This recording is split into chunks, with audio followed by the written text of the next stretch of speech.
Good morning. Just after 6, it's Robert and Erin, 101.7 FM at 710 KEEL. Erin out again today. Matt's in the Erin chair. Local news up next. The mayor meets with local law enforcement agencies. We'll tell you about that, give you some details. Another round of strong storms knocked out power to thousands of people. We'll have some info on that. And a Monroe murder suspect got busted in Bossier. Just in case you didn't hear our chat, little get-together yesterday with Mayor Adrian Perkins, we will replay the highlights and sort of review what we know about yesterday's highfalutin meeting at City Hall. Let me see. Fletcher's still out. Matt has the sports, traffic, and weather, and it's all coming up this hour right here on KEEL.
Information. KEEL News now. Strong storms knocked out power to over 7,000 people Wednesday night. According to SWEPCO, the hardest hit areas include the Pines Road and Greenwood Road neighborhoods. Shreveport police report that there are several downed trees around the city, and at least one home was severely damaged due to a fallen tree. Luckily, no injuries are being reported. Mayor Adrian Perkins met with local law enforcement agencies in an effort to reduce crime. While the general topic of the meeting was public safety, there was a focus on getting illegal guns off the street. Perkins says that crime is down in the city, but we can do better. After the meeting, Sheriff Steve Prater says that he will be increasing his presence in the city and parish. Bossier deputies have arrested a Monroe murder suspect. Jermel Coleman has been arrested in Bossier Parish on numerous charges, including second-degree murder. Coleman allegedly shot and killed his stepfather last Friday in front of a Monroe business. Big changes to the city's water billing. The city of Shreveport will be switching to a new water billing system. The new system is expected to go online July 1st. The new bill will have brand new features, including a usage graph and more detailed bill calculations. SPAR announces over $1 million of improvements to Independence Stadium. Some of the upgrades include LED lighting, new locker room floors, a new elevator, and improvements to restaurants and concession areas. Bass fishing has been okayed as a trial sport for the Louisiana High School Association. Matt Doyle has that story. When surveyed, 173 schools told the LHSAA they'd love to make bass fishing an official sport. Assistant Executive Director Adam McDowell says he was shocked after speaking to a prep-age fishing organizer about the popularity of the competitions. Now, I do realize that for our club fishing tournaments, we have the greatest number of our prep or high school age anglers are out of the state of Louisiana. The state will host 4 regional tournaments in March and a championship in early April, and the waters could be packed. Region 2, which will be out there at Toledo Bend, that one may have 200 boats in it. I'm Matt Doyle. Governor Edwards has been making the rounds in the sports world recently, hosting LSU freshman football players at the mansion and filming a PSA with Drew Brees. Political analyst Bernie Pincinat says in an election year, such public embrace of beloved sports heroes could be fodder for his Republican gubernatorial opponents. It will be attacked by his opponents as very political. The public will have to decide on it, but it's certainly a campaign season, and doing this is going to cause voters to think of it one way or the other. The Breeze PSA promotes the recently signed Veterans First business initiative, which offers assistance to veterans or their surviving families who are pursuing entrepreneurial dreams. And a safety checkpoint this weekend in Shreveport. Shreveport Police will be conducting a checkpoint Friday night in the city. Officers will be looking for impaired drivers and other safety violations. And this is a story you don't see every day. A 73-year-old woman in Pennsylvania had to kill a 6-foot-long cobra on her porch. Apparently, the cobra escaped from a neighbor's home and was attacking the neighborhood. Luckily, the woman was not hurt in the encounter. From 101.7 FM and 710 KEEL, I'm Matt Parker.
101.7 FM, 710 Keel. Time for traffic. Thursday stuff. Here's Ruben. Looks like 3132's got it all clear for your early morning drive to work. But look out later on this morning for some traffic delays on I-20 westbound near Spring and Market.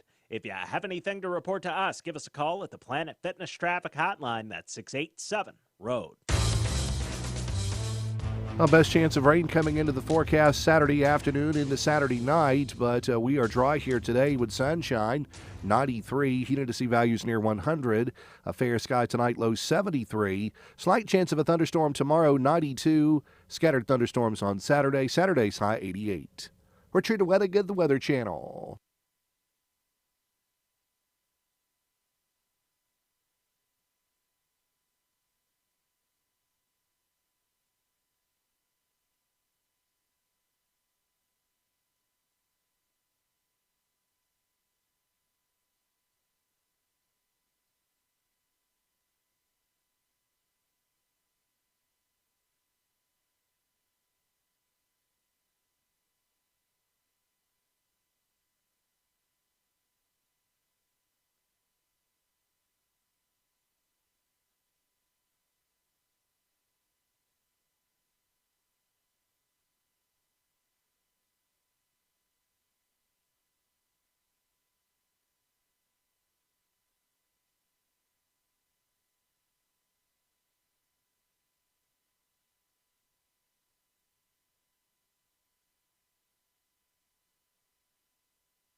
.101.7 FM, 710 Keel. Robert J. Wright and Erin McCarty. Keel app is a free download from Office Furniture Source. Did you see McCarty's pictures yesterday? I did. Did you see, oh my gosh, the place in New York City where they had this Gracie Awards banquet? Good gosh, looked like the Taj Mahal. I said to her, you can't take the shoes back. She said, why? I said they had mosaic tile floors. Because my suggestion was, buy the shoes. She went through such an emotional tug of war. To which shoes should I buy? She ended up with the what? What did I say? Edna Furbish? I meant Vera Wang. The point being, she bought the shoes, but she was considering keeping them in a big bag, taking them to the banquet. The restaurant in New York is called Cipriani, and it's one of New York City's fanciest, toniest, upper crust kind of restaurants. And she was going to take the shoes in a bag, her like multi-$100 Vera Wang shoes. And she was going to take the shoes in her big like purse, right? And right before they started, she was going to go into the ladies' room, change shoes, put the good shoes on, wear the good shoes, the Vera Wang, Edna Furbish shoes, for no Velcro on these babies. Wear those for about 45 minutes to an hour for the banquet. Then go back in, change back to her regular shoes, bring the Vera Wang shoes home, and send them back for a refund because they wouldn't show anywhere. Mm-hmm. And I said, unless they have tile floors. She said, this is Cipriani in New York, my friend. They'll have carpeting. They had mosaic tile floors. A little bit nicer than carpet. That were pretty awesome looking. My bank account went in the red just looking at those photos. If you have not seen Erin's Gracie Award, #1 female talk show host in America, co-host format, non-syndicated media market. It's an awesome-looking little trophy, and I bet she leaves it in the hotel room. 40% chance I forgot my Gracie when she gets back. So how'd the meeting go yesterday? What do we know? What we know is that the focus was public safety. They talked a lot about getting illegal guns off the streets. Okay, so this is, and I'm looking forward to hearing that plan. Not that it's not a good idea, but I'm just looking forward to hearing that plan. So there was a meeting yesterday, Shreveport City Hall. It was Mayor Perkins. Mm-hmm. It was from the U.S. Marshal's office, I guess. Yep. Those guys are pretty badass. Caddo Parish Sheriff. Yep. Louisiana State Police. Yep. And Shreveport Police. Yep. And I would assume that the purpose, in fact, we've got a few cuts from Adrian yesterday, from the Mayor Perkins yesterday morning, sorry. A couple of cuts, 3 cuts from Mayor Perkins yesterday. And that was sort of basically where we started with Mayor Perkins about the meeting. You are considering, you're calling, you're asking all these other law enforcement agencies to join you in this meeting to discuss the level of violence, the continuing or the resurgence. Numbers are down. Murder numbers are down from this time last year. But you're going to have a meeting. You're calling the Marshal, U.S. Marshal's Office, Caddo Sheriff, LSP, Shreveport Police. You're calling all those guys in together for one big meeting. Will you be, bluntly speaking, asking for their help? Well, it's something that a lot of people don't know, but we actually meet quarterly anyway, and we are often conducting joint operations. So we work together all the time. But, you know, with the summertime, with the crime increasing historically during the summer, and some high-profile events that's happened in our community, we are looking at other options outside the norm. So what's the plan, I guess? Hang on a second. I'm thinking about this out loud now. If you're going to bring marshals, Louisiana State Police, Caddo Parish Sheriff's Department, Caddo Parish Sheriff's Office, if you're bringing all those together to assist, to work with Shreveport Police, that's going to take, that's back to my original thing. What's the plan? We're looking at larger shows of force, to be frank with you. We're looking to see if we can even bring in more assets to, show, to increase the law enforcement presence throughout our community.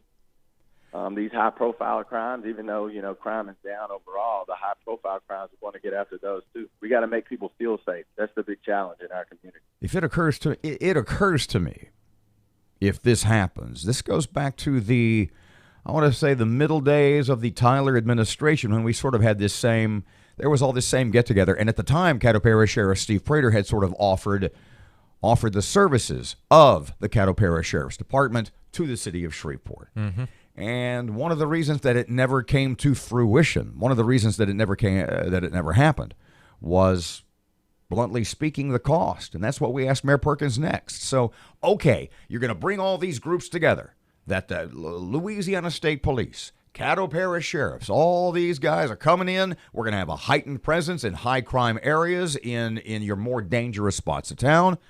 But is that free? Do they just volunteer? What's the cost of all this? We often do joint operations, and each agency just carries the burden of cost themselves. When we do these joint operations, the city never gets a bill from it. So it's kind of built into their operational cost as is. Maybe since we may request more assets, maybe then we'll get a bill, or costs will start coming to the conversation. But again, safety is a priority. So if we need to, carry a heavier cost with what we're doing, then, that's on the table. That option is on the table. So who did we talk to yesterday? Yesterday we said, okay, after this meeting, it was going on during the show yesterday. It was a pretty early morning meeting. Mm-hmm. And we kind of said to ourselves, we need to get somebody this morning who was in the room. In fact, we can actually text Ben. You can text Mr. Riggs just a bit later and see if he wants to talk about it. But you also sent an email, because that's the chain he prefers. Mm-hmm. To whom? To Chief Ben Raymond, and he will be joining us at 8:40 this morning to talk about the meeting. After the meeting was done, Sheriff Prater says that the Caddo Sheriff's Department is going to increase their presence. What exactly does that mean? Just kind of get the ideas. Number too, don't you? You've got Mr. Steve's number in there somewhere from Erin's book. We can find it. Let's track that one down too and see if he can just kind of give us an overview of what went on in the room. One of the things that comes to mind is that when this has, every time historically this has been discussed, when this has been previously discussed, is that you always get, and I'm telling you guys, when the last time they were talking about this, almost every Shreveport police officer, to the man and woman, would say, we don't need the outside assistance. Just let us do our jobs. That's the phrase you hear again and again. Let us do our jobs. So when we get Chief Raymond on this morning, that's one of the questions. What is that legit? Mayor Perkins yesterday said that he didn't feel, in that very same interview, said he didn't feel that there would be a lot of negative blowback to this point, I guess. He hadn't heard anything negative from the SPD about bringing in bringing in an outside law enforcement agency for a heightened presence. Although historically, there has been, at least with the boots on the ground, a little bit of bad feeling, like saying, wait a second, are you telling us we're not doing a good job? Are you telling us we can't do our job? What we, meaning the Shreveport police officers, have said to me is if they would just let us do our jobs, then we wouldn't have a lot of the problems we're having. 101.7 FM, 710 Keel. Sports just a couple of seconds away. It's just Matt. Oh, it's Matt's birthday today. It is. Got to talk about that in a second. Happy birthday, kid. Right now, here's Ruben. Starting things off looking pretty clear for your early morning drive to work, but look out later on this morning for some traffic delays on I-220 east and westbound near the Cross Lake Bridge due to construction. If you have anything to report to us, please give us a call at the Planet Fitness Traffic Hotline, 687-ROAD. Well, best chance of rain coming into the forecast Saturday afternoon into Saturday night, but we are dry here today with sunshine, 93, humidity values near 100, a fair sky tonight, low 73, slight chance of a thunderstorm tomorrow, 92, scattered thunderstorms on Saturday, Saturday's high 88. We're Trina Wettigan, the Weather Channel.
.7 FM, 710 Keel. It's time for sports. Here's Matt. Vanderbilt beats Michigan to win the College World Series. Vandy dominated the game, winning 8-2. In Gold Cup soccer action, the U.S. men beat Panama 1-0. The NCAA is tightening up its transfer guidelines for basketball player, putting limits on players gaining immediate eligibility. Kevin Durant has opted out of his contract with the Golden State Warriors to become a free agent. KD and Kawhi Leonard headline this year's NBA free agent pool. Free agency opens up Sunday afternoon. And in baseball action, the Houston Astros got embarrassed by the Pittsburgh Pirates, going down 14-2. Ouch. The Braves beat the Cubbies 5-3, and the Yankees squeezed by the Toronto Blue Jays 8-7. From the Keel Sports Desk, I'm Matt Parker.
.7 FM, 710 Keel. Robert and Erin.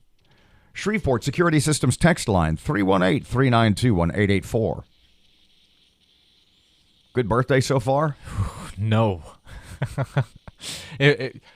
I have this thing in my life. It's been going on ever since I can remember, like 10 years old. The birthday curse. Just the worst things that you could imagine to happen, can happen, and do happen to me. I'm trying to give away too much, but I mean, bluntly speaking, I mean, this involves, in all seriousness, like family death and stuff like that. Oh, yeah. Then let's not talk about it. Yeah, it's been a rough, 15 You're still above years. ground, kid. Look at the bright side. It's the day's young. Friends of yours, bad things don't happen to friends of yours, do they? Not typically, not unless they are involved in something I'm involved with. How old are you, 32 today? 32. Halfway to 64. I don't know how you did it. Good job. Me either. Okay, so Sarah McNeil in the Times had an article, was it yesterday, maybe the day before, about, it was Councilman John Nicholson was talking about, I think the headline of the Times story was phrased in an interrogative. Has the city wasted millions? And it had to do with the consent decree contracts. Tried to track down Mr. John for a chat this morning. He has not gotten back to us yet.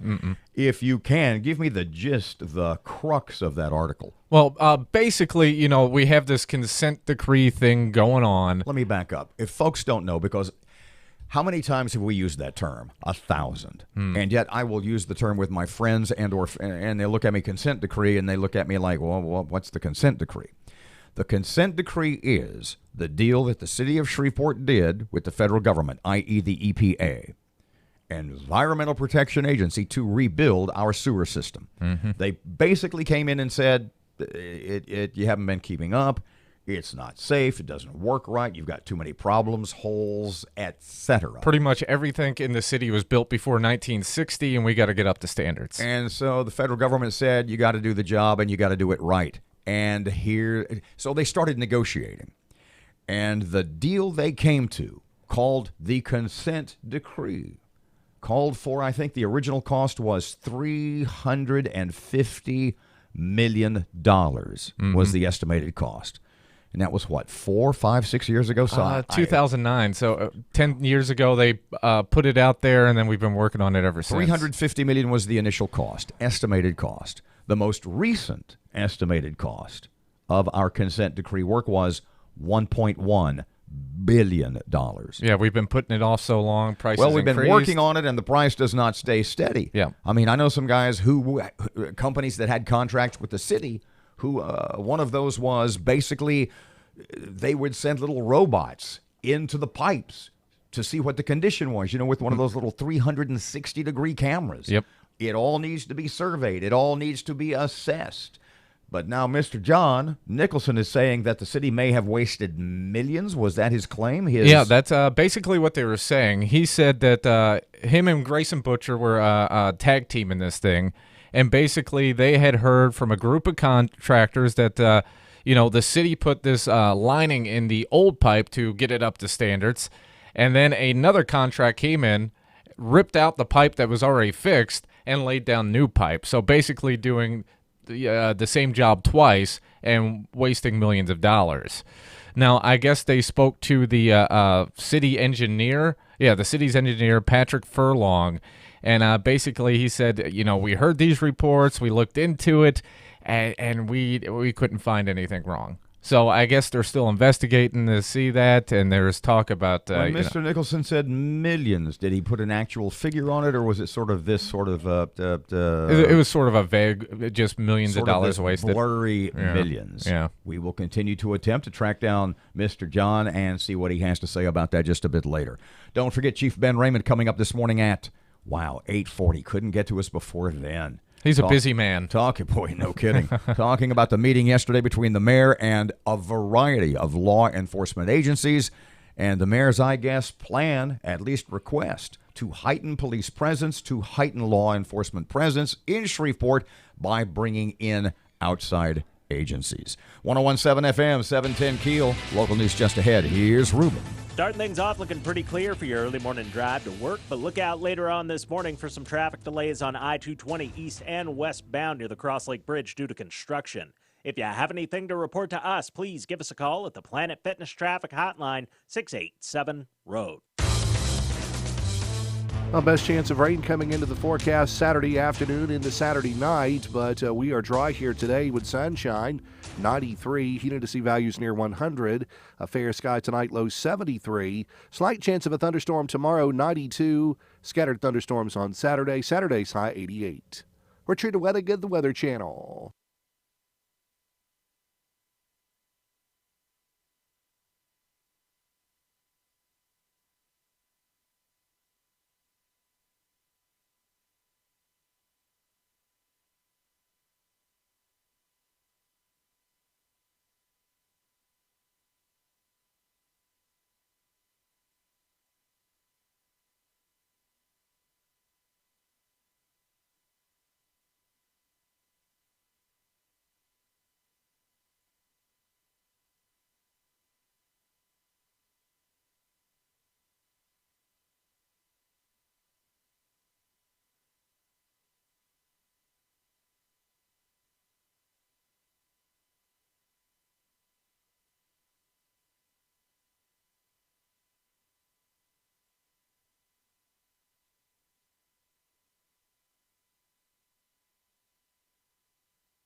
KEEL News now.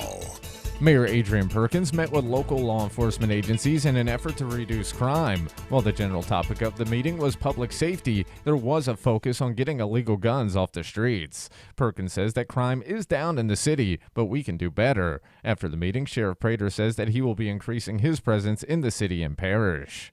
Strong storms knocked out power to over 7,000 people Wednesday night. According to SWEPCO, the hardest hit areas include the Pines Road and Greenwood Road neighborhoods. Shreveport police report that there are several downed trees around the city, and at least one home was severely damaged due to a fallen tree. Luckily, no injuries are being reported. Bossier deputies have arrested a Monroe murder suspect. Jermel Coleman has been arrested in Bossier Parish on numerous charges, including second-degree murder. Coleman allegedly shot and killed his stepfather last Friday in front of a Monroe business. SPAR announces over $1 million of improvements to Independence Stadium. Some of the upgrades include LED lighting, new locker room floors, a new elevator, and improvements to restrooms and concession areas. Big changes to city's water billing. The city of Shreveport will be switching to a new water billing system. The new system is expected to go online July 1st. The new water bill will have brand new features, including a usage graph and more detailed bill calculations. Craft beer brewers across the state are seeing a slump in business. While 6 breweries may have opened over the last year, 5 others have shut their doors. Executive Director of Louisiana's Craft Brewers Guild, Carrie Koch, says part of the reason for the plateau in the industry is antiquated state laws. There's some red tape in the state that needs to be, in our opinion, would be a little cut for the sake of a small business. Koch says the increased competition from neighboring states is also a factor, saying many of those states have laws that have kept up with the changes in the industry. Governor Edwards hosted the LSU freshman football players for dinner at the mansion and shot a PSA for veterans with Saints QB Drew Brees, prompting opponents to say he's politicizing Louisiana sports. Political analyst Bernie Pincinat says the last governor to have such a public relationship with the beloved state sports teams was Governor Huey Long, and it generally was frowned upon. Basically, running LSU, as it was called then, caused his look back at history to not be quite as popular. But he doesn't expect the governor's open relationships with state sports icons to impact his odds in the fall election. Unless a candidate can find some way to make it a big deal, which I would rather doubt, it is of no consequence and will not affect the election. I'm Matt Doyle. Police are conducting a safety checkpoint this weekend. Shreveport Police will be conducting a checkpoint Friday night in the city. Officers will be looking for impaired drivers and other safety violations. Bass fishing has been accepted by the Louisiana High School Athletic Association as a trial sport, with 173 schools in Louisiana telling the organization that they'd like to see fishing made official. LHSAA Assistant Executive Director Adam McDowell says prep age fishing competition is already popular in the state, and this will give those kids a chance to use those skills while wearing school colors. You can have up to 6 boats per school, 2 anglers per boat. You can have 4 anglers registered per boat, but only 2 can fish at a time, so you'd have to come back, drop 2 kids off, hop 2 on, go back out there fishing. Students who represent their schools will still be allowed to participate in club-level competition, unlike sports like football or basketball. And Vanderbilt beat Michigan to win the College World Series last night. Vandy dominated the game, winning 8-2. From 101.7 FM and 710 KEEL, I'm Matt Parker.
.101.7 FM, 710 KEEL, Robert J. Wright and Erin McCarty. If you're watching the video on the KEEL Facebook page or on the KEEL YouTube channel, Matt's waving, and he has the wave of a man who is an abject and total failure. I don't mean to be overly critical. I don't mean to come down too hard on the kid, bluntly speaking, but you have screwed things. No, you didn't really screw it up because it never really happened because of your abject and total ineptitude. I am so disappointed in you. Are we talking about the log guy? Yes! I still can't get any details about it. Okay. If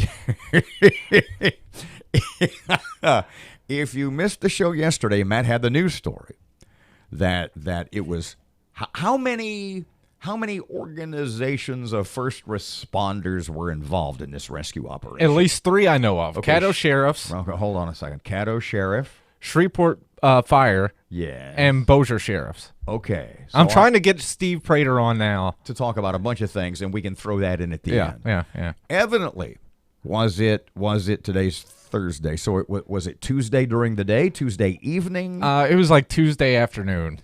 A man was rescued from the Red River. Riding a log.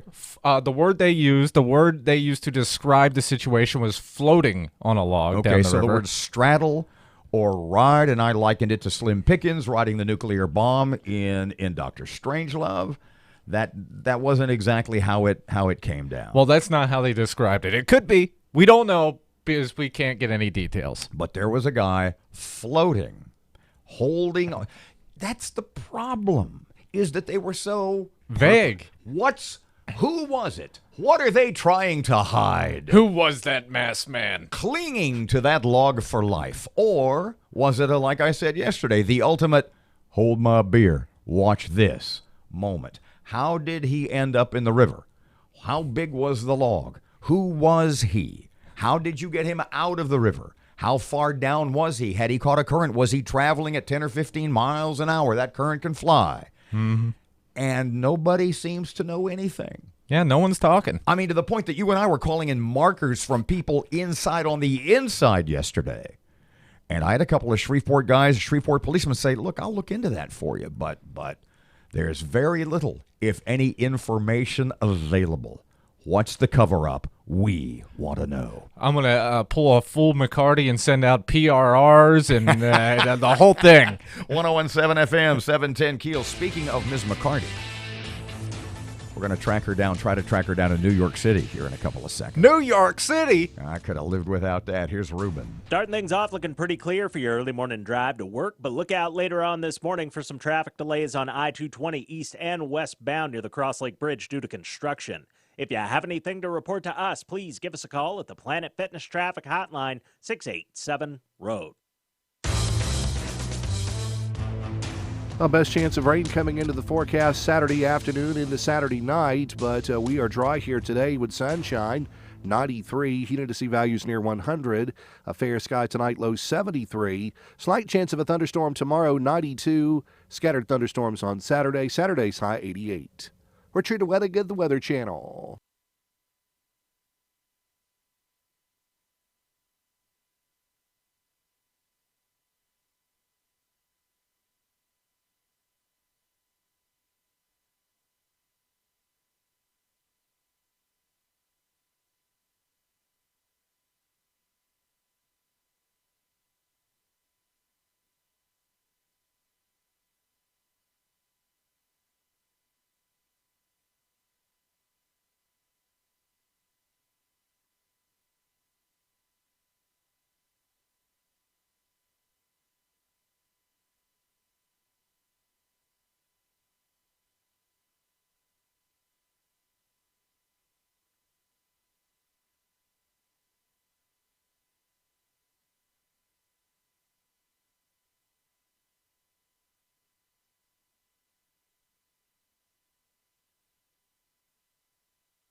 .101.7 FM, 710 Keel. Robert J. Wright and Erin McCarty, she away until Monday. Shreveport Security Systems text line, your comments, your thoughts, your concerns, no criticisms, please. It's Matt's birthday. It's not going well. 318-392-1884. Live from, say it for us. Say it. New York City. That's awesome. Okay, let's start with. Happy birthday, Matt. Thanks. Let's start with the Gracie Awards luncheon ceremony yesterday at ZipRecruiter. Wow. That place looked like the Taj Mahal. It was amazing. It's an incredible facility. And, you know, when we walk in the door, they had mimosas and wine and these hors d'oeuvres of artichokes and crab things and, all kinds of stuff. They were just walking around with these trays of things. And the crowd started gathering, and then our people started coming in, the big bosses from New York, and I have a co-winner from the company who was there, and we just got to mingle, and then they kind of herded us to our tables, and just a spectacular event, seeing all these. The neat thing for me was to watch all the young, because they had a whole bunch of student awards for college students, and to see a bunch of these young girls who look like they're 12, to be honest with you, winning these awards, up-and-coming things. I thought, that's so exciting to see these youngsters getting into the industry, whether it's radio or TV or this digital media format. It was just so cool to watch, and such an honor to be there.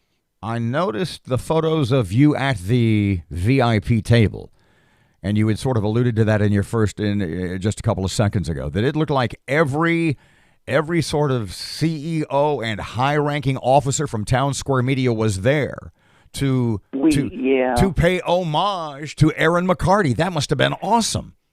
Yeah, I was really thrilled. I mean, the big bosses were there. They even flew the head programming guy from Dallas, flew all the way to New York to be there. So Kurt was there. And Kurt Johnson was there. Okay. Yeah, and it was so cool to have him there. And I asked him, I said, "You're not here just for this, are you?" He goes, "No, this was the reason, but obviously I'm doing other business while I'm here, but this was the reason he came."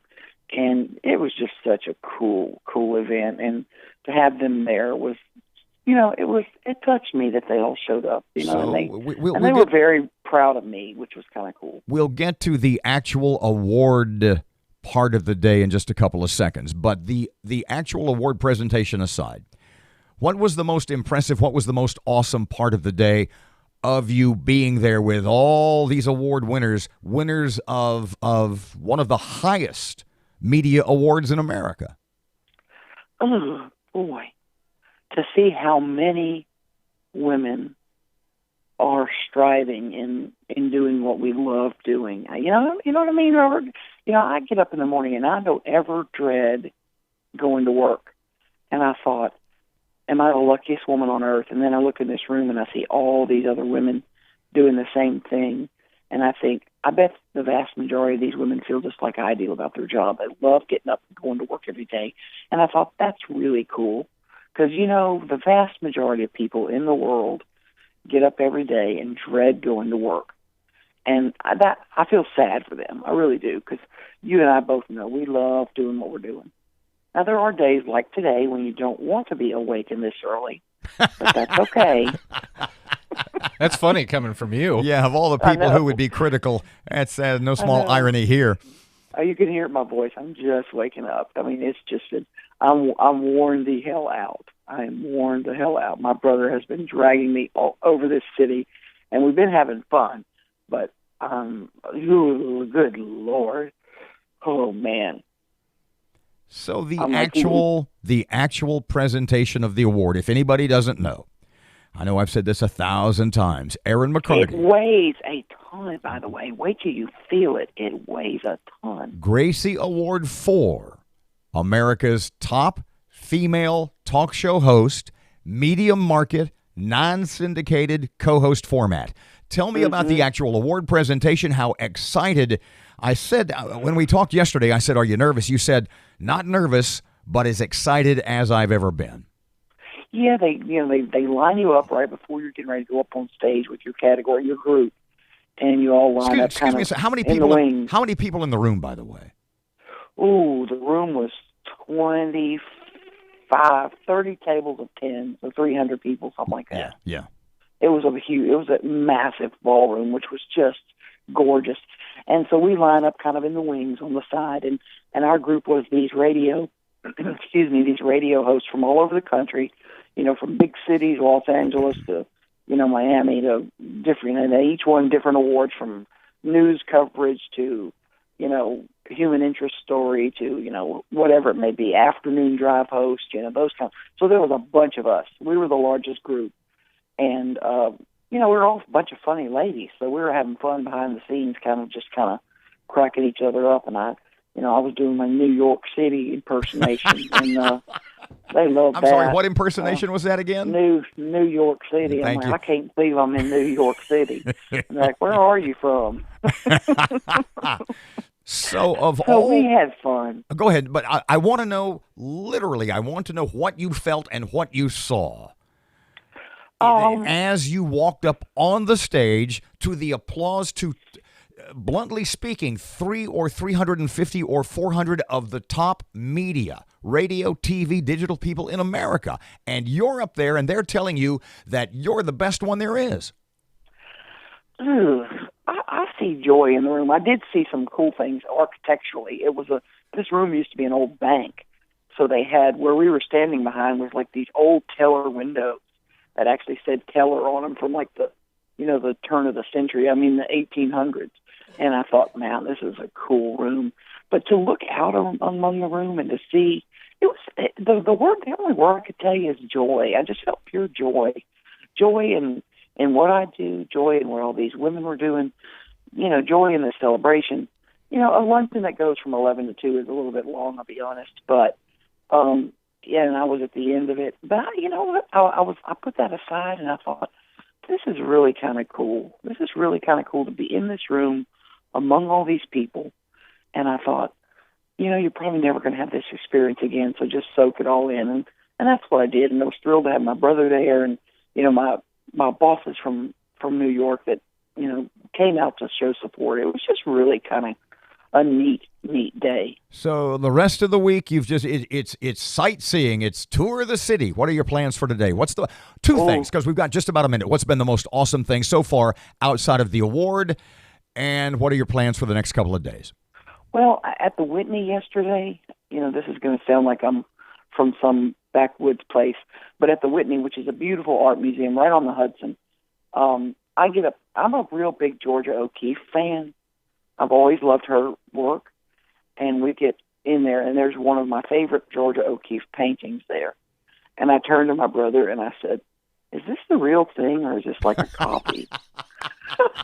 And he did just what you're doing. He laughed at me, and he goes, "Erin, these are all the real ones. These are the original. This is the one she really painted. This is the one she What you doing? We got about touched. 20 seconds. What you doing today?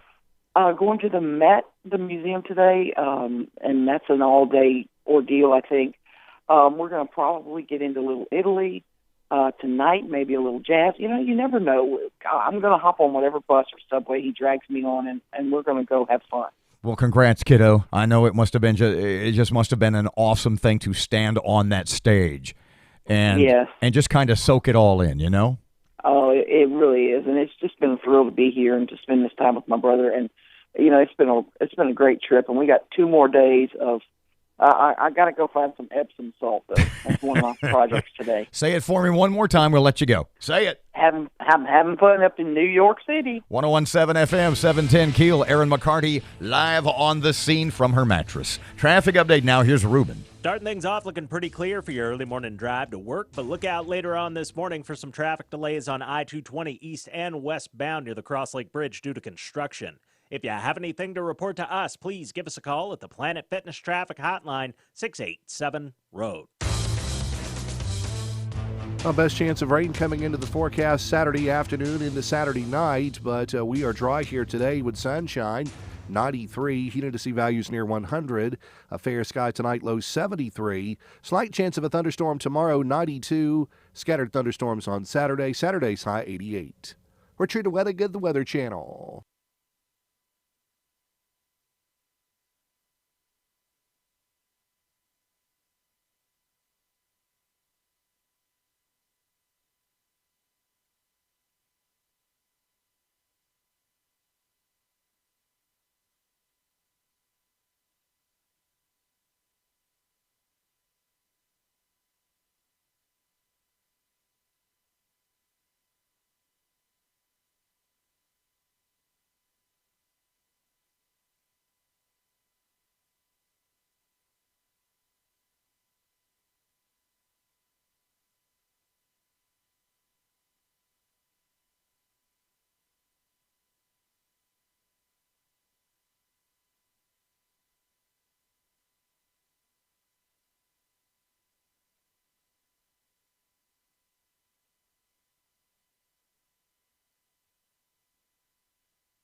.17 FM, 710 Keel. Matt's here. Sports time. Vanderbilt beats Michigan to win the College World Series. Vandy dominated the game, winning 8-2. In Gold Cup soccer action, the U.S. men beat Panama 1-0. The NCAA is tightening up its transfer guidelines for basketball players, putting limits on players gaining immediate eligibility.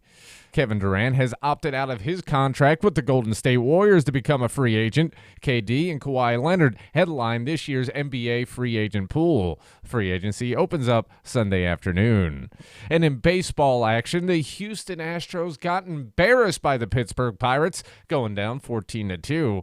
Ouch. The Braves beat the Cubbies 5-3, and the Yankees squeezed by the Toronto Blue Jays 8-7. From the KEEL Sports Desk, I'm Matt Parker.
So Kevin Durant says, 101.7 FM, 710 Keel, Robert and Erin.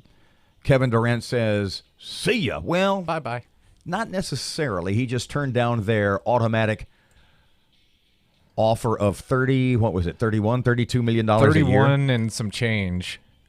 Yeah, it was now, a ridiculous amount of money. Correctly, and I thought I read this, and I thought I heard it somewhere, and I may misunderstand, but I don't think so, that the maximum money, because the way that the CBA, the bargaining arrangement between the teams and the union and the players is put together is, I'm not going to say discourage freedom of movement, but that he could make more in a max contract by staying with Golden State than he could make max contract by signing with another team. Do I understand that correctly? I believe that's the way it works. And it's about a $60 million difference, if I saw the numbers right. So Kevin Durant, by opting out of his of next year, which is a $30+ million deal, always remember, and I've said this a couple of times, this is just something to sort of give you a milepost, a rule of thumb, if you will. If you make $1 million a year, you make $20,000 a week. So Kevin Durant is not only walking away from a guaranteed, from an automatic, from a like a contract rollover, $30+ million a year, but he's also walking away. I think it's is it 160 something million? I think that's the max out, and he's leaving. If he leaves Golden State and maxes out, I think he's leaving about $60 million on the table.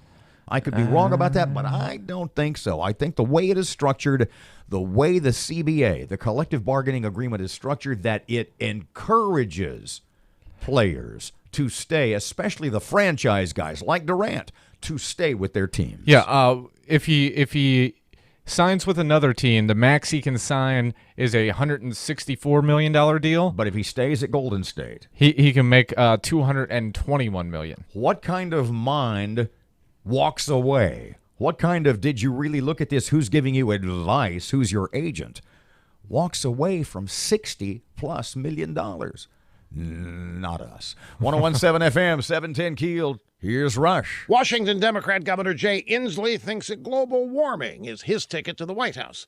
He came up with the fossil fuel-free plan to supposedly wean America off oil and natural gas.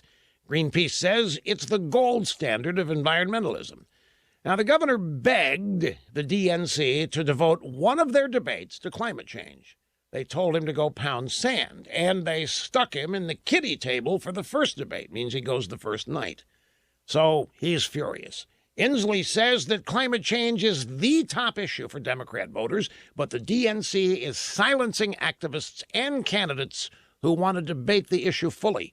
He warns the DNC they had better listen to the grassroots. Hey, Governor, I have some bad news for you, pal. The power brokers in your party don't care what you or your activist wacko pals think about global warming or anything else, because they know you're not going to get the nomination. They want you and the others sitting at the little kids' table to be gone as soon as possible, to scram to get out of there. Stop cluttering things up so they can focus their energy and cash on the big kids, whoever they end up being. That's the real climate you're facing. They don't want you.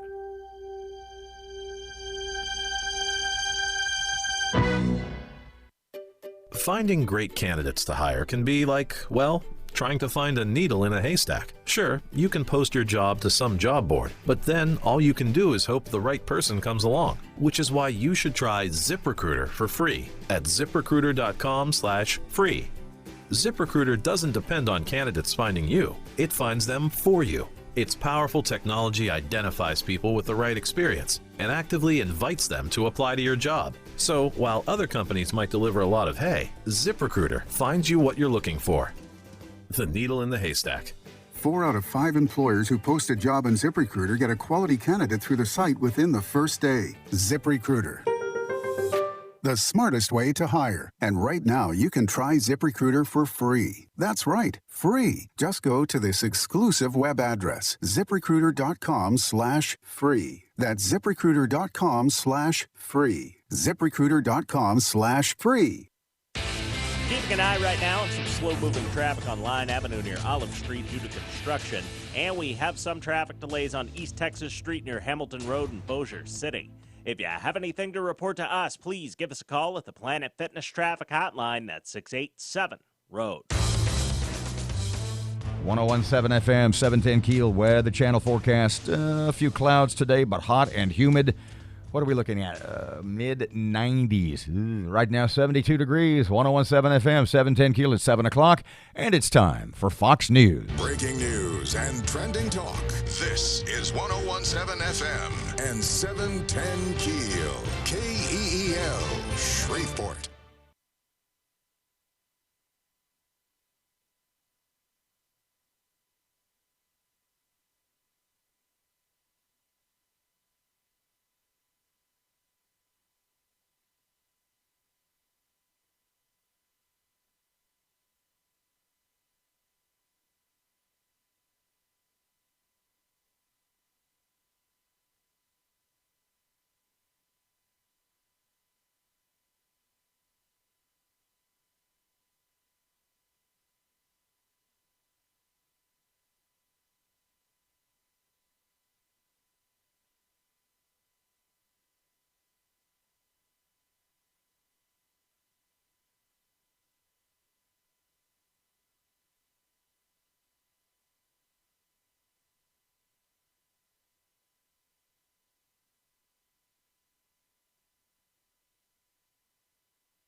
Good morning, just after 7 o'clock. Robert and Erin, 1017 FM, 710 Keel.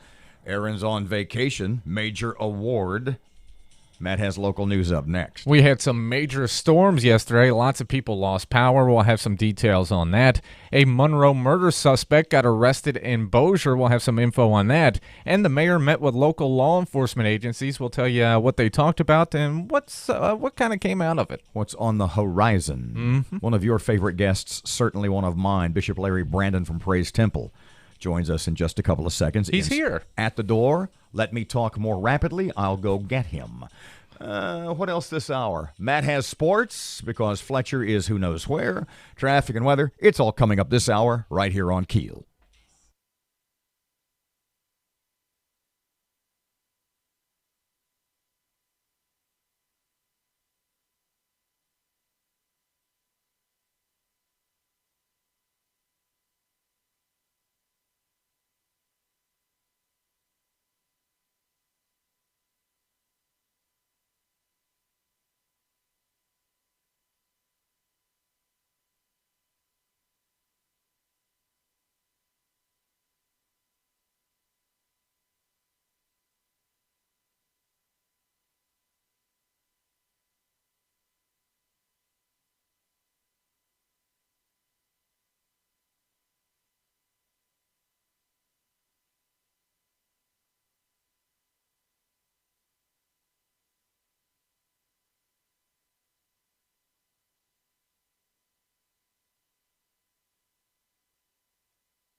of information.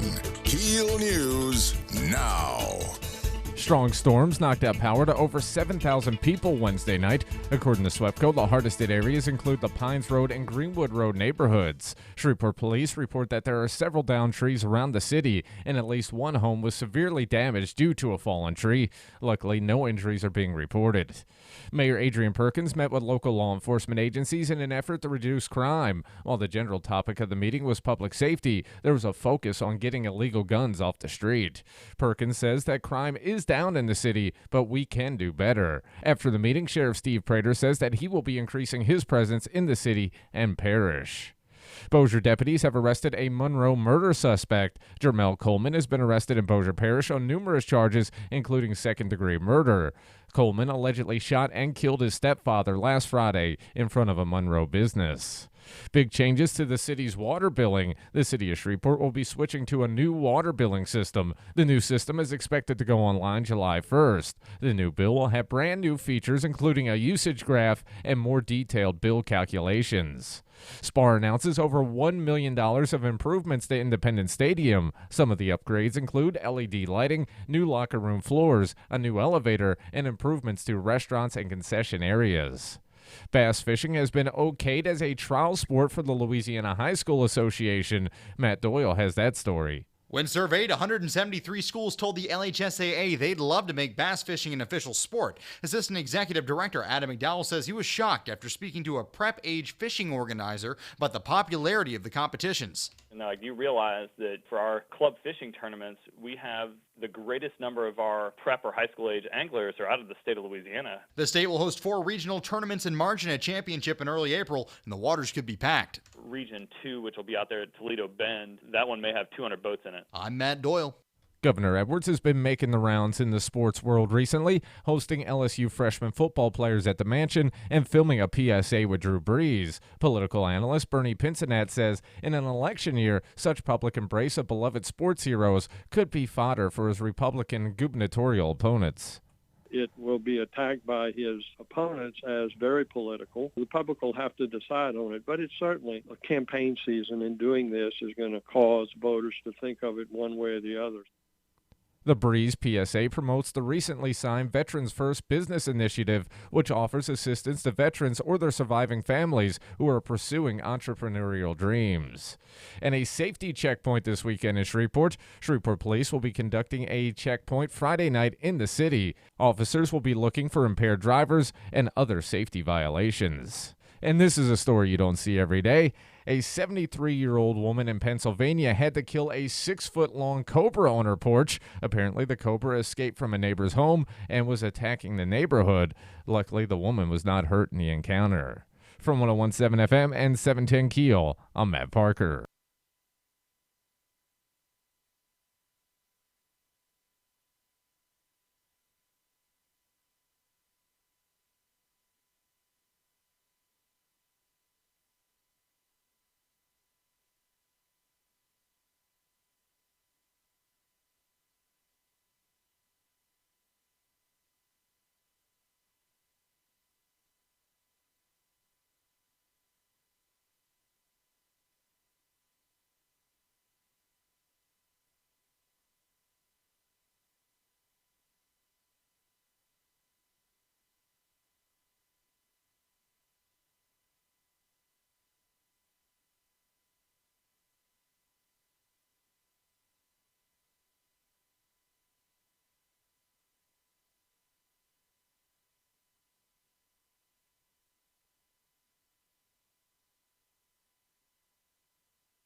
.7 FM 710 KEEL. Here's Ruben. The intersection at Kings Highway and Linwood Avenue is dealing with some slow-moving traffic right now, and we have some traffic delays on Airline Drive near Old Minden Road in Bossier City. If you have anything to report to us, please give us a call at the Planet Fitness Traffic Hotline. That's 687-ROAD. Well, best chance of rain coming into the forecast Saturday afternoon into Saturday night, but we are dry here today with sunshine. 93, humidity values near 100. A fair sky tonight, low 73. Slight chance of a thunderstorm tomorrow, 92. Scattered thunderstorms on Saturday. Saturday's high 88. We're treated weather good, the Weather Channel.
You know I'm right. You know I'm 100% right. And we both know people like that, don't we? Absolutely. You are a joy. Truly are. I'm telling you. Not the people we're talking about. 101.7 FM, 710 KEEL, Robert J. Wright and Erin McCarty. KEEL app is a free download from August Furniture Source. You know about Erin's award. You know about this? No, I didn't. I just heard God. this morning about the award, but I didn't hear what it was about. She is, and the presentation, the luncheon, the award ceremony was yesterday. Really? And what was it? And when where? was the announcement, Matt? The first or second week of April. Well, she messed it up, so I don't remember. Yeah, she. No, this is legit. Okay, so Erin won a Gracie, Gracie Award, Alliance for Women in Media, Radio, TV, Wow. Digital. It's a national award. Wow. And she literally, she was named America's #1 female talk show host, medium-sized market, non-syndicated program co-host. Wow. Congratulations. Where was the award? New York City. Is she going to return? Or? How does she say it? 1, 2, 3. New York City. New York That's City. how she says it. Well, is she going to return? She will be back on. No, she's going to stay there. I'm getting ready to say, And, after this national award like live in this, a subway, congratulations. play the violin. Right. What's the word for those musicians? Street musicians? No, there's a single word Matt for said people, street for musicians. singers or like funny. cello players in the subway. There's a word for them and a slang term, and it's one word. Like, it's not bumpers, or it's something like that, and I can't think No, of it. you got me on that one. All I'm right, telling you. A little trivia. We'll have to know research where it. Erin is. Eating cheese crackers out of Right. a vending machine. Oh, my God. But it was yesterday at Cipriani in New York is the name of the restaurant. Wow. And will you be able to tell her anything once she returns? like I could You know, now. right? And all the CEOs from Town Square Media, our parent company, were there. Wow. And she took her brother from Atlanta with her, and and she's going to great. stay. She'll be back Monday. Oh, wow. They're going to do like Enjoy sightseeing. New York. Oh. Sure, of course. But Of how course you can't awesome go to is New that? York. That is. Congratulations, Erin. So we were kind of And talking. she's representing Shreveport. Yes. Shreveport's on the map. And no wonder they she got must her hair mention- done. Right. Um, Tell her she's gonna have to keep it up. when you were a kid, and I don't know if this plays out in African American culture or not, but white grandmothers, what white nannies do is they go to the beauty parlor on Monday and they get their hair washed and set. Because my nanny in Palestine, Texas, she went to see Miss Fern. I'm not joking. It was Miss Fern. I'll tell you about that. Miss Fern. Miss Fern. And Miss Fern would wash and set my nanny's hair. And then every night, Tuesday, Wednesday, Thursday, she would sleep on a satin pillow. Right. And not even, don't even get that that's- hair yes. wet at all. Sleeping on the edge of the bed at And that. and then she would go back on Monday and have it all done. Now, Yes. is that the same when Well, you it's were a the kid? same routine, different days. Saturdays. Same routine. Saturday, Same fresh for deal. service on Sundays, you Yeah. know, and then sleeping like that. I could remember my mom, my grandmother used to sleep that on the edge of the bed. Satin Seriously? pillowcase, yes. Sleeping Sans on the pillow, edge. yeah. On the edge of the bed. And if you snored wrong, she would have fell off the bed. She was on the edge like that See, tight. my Nani you know, had she had a satin pillow, and it was this sort of and no one else could use it. baby. Don't touch it. I would when we would Not even with the pillow fight. when we would visit my grandparents. Understand? I don't know if I told you about this ever. My grandfather was born in 1882. No, you didn't. 1882. 1882. My grandfather was too old for World War I. Didn't make the cut. Imagine by the time 1881. Wow. he was born in 1882 over near Palestine, 1882, Texas, and my yeah. grandmother was born in 89. And I just threw that in there. It doesn't have anything to do with her satin pillow, other than when we would go to visit. And I don't know if your grandmother's house or your grandparents' house was like this, but in my childhood memory, it's this massive, like this mansion-esque structure. Right. And now that I'm a grown-up, it's like it was maybe 1,100 square feet. Right. I know it. You know? My grandparents, their living room was so large. You know, we used to have family gatherings there. You know, looked like you could go to the kitchen, the living rooms, and all of that. But the family gatherings are there, and then of course they had the furniture with the plastic coverings on it. You remember that? And Yeah, the now, plastic see, we runners. we Do didn't you have remember that. that? I don't. You don't I remember the plastic runners and the cover? She didn't have those because I was not allowed to get on the furniture. I Right. had literally, I would sit on the floor and play with my grandfather's dominoes. My grandfather loved dominoes to the point that he would go to the domino hall downtown. Wow. And I was not. There were two things when I was a kid. God, I love talking to you. There were two things when I was a kid. One was the domino hall downtown in Palestine.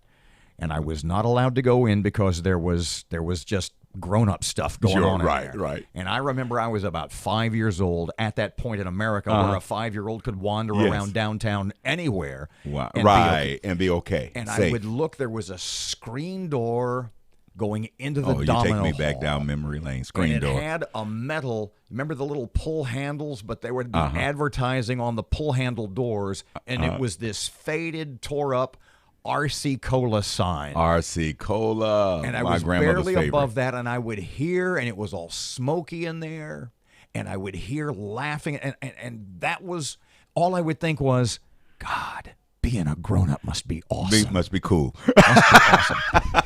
And the second one like that was, and I don't know if I don't think I told you this.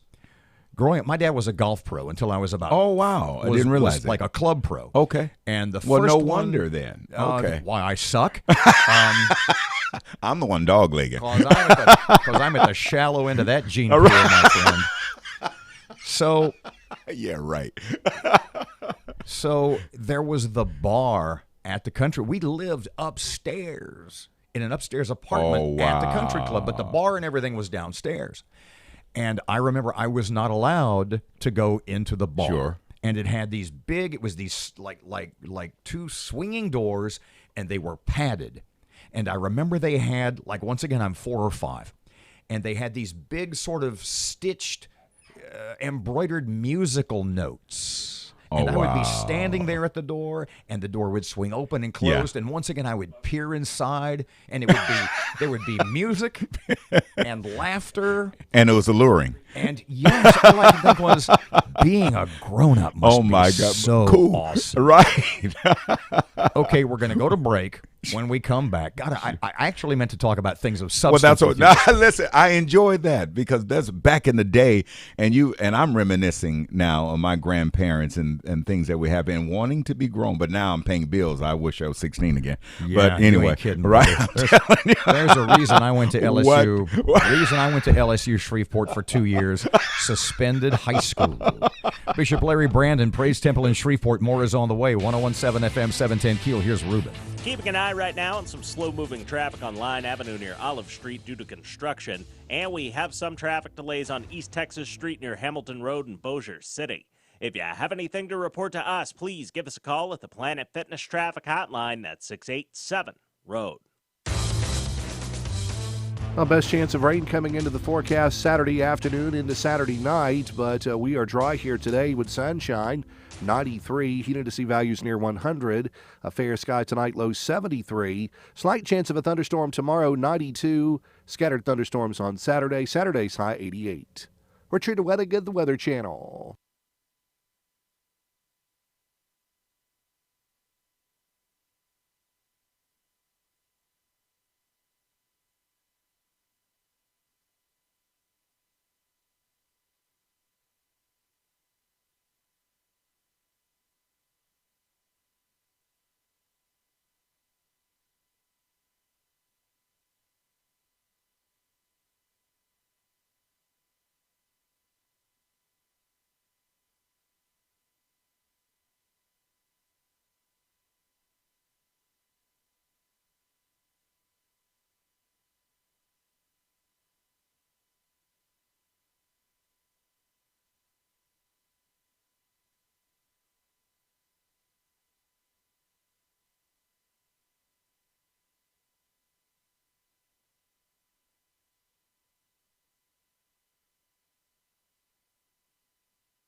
.7 FM, 710 KEEL Sports Time.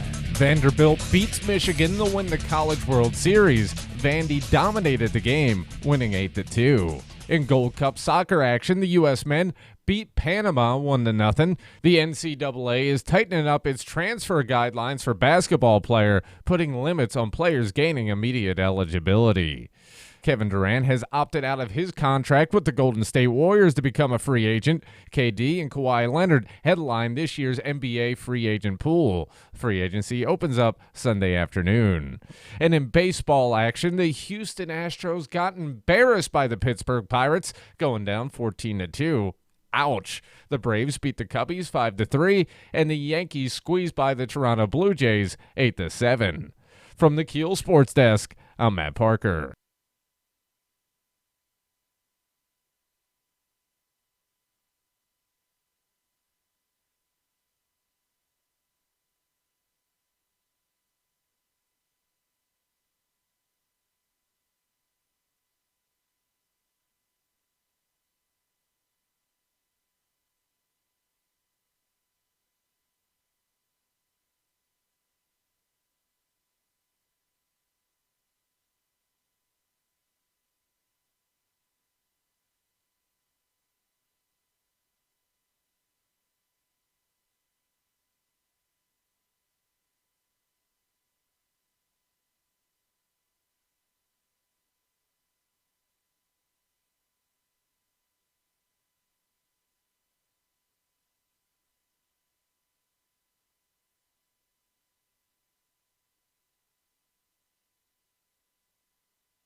1017 FM, 710 Keel. Robert J. Wright and Erin McCarty. Erin back on Monday. Just hanging out, chatting about guy stuff. Right. Bishop Larry Brandon from Shreveport's Praise Temple on Greenwood Road. When I'm so glad to be here, and I'm really excited. Every time I receive a call or text from you and Matt, I'm just I get excited. This is a highlight of my day, so of my week. Thank you. Yes, it really is. I grew up appreciate in the Oakland area. Oakland, California. So the Oakland Warriors but they're moving to San Francisco. Oakland Traders are going to Las Vegas. And as Kevin well. Durant's leaving. Can you imagine? We were talking about this. Can you imagine? I wrote it down because he told me. If he stays with Golden State, first of all, he opted out of a $30 million plus a year contract. Give me 10%. I tell people this all the time. I said it. A tithe. I said it to yourself. I said this right before the top of the hour. If you make $1 million a year, $1 million a year, you're making $20,000 a week. $20,000 a week. Yeah, if you make $1 million a year. What are we doing? Kevin Durant. I know what I'm not doing. Making bad decisions. Kevin Durant is walking away from a $30+ million single year contract. Wow. So that's $600,000 a week. But here's the deal. Week. And I'm having trouble with this logic. Because the way the CBA, the way the deal is structured between the teams and the players' unions in the NBA, pardon me, is they want the star players to not change teams.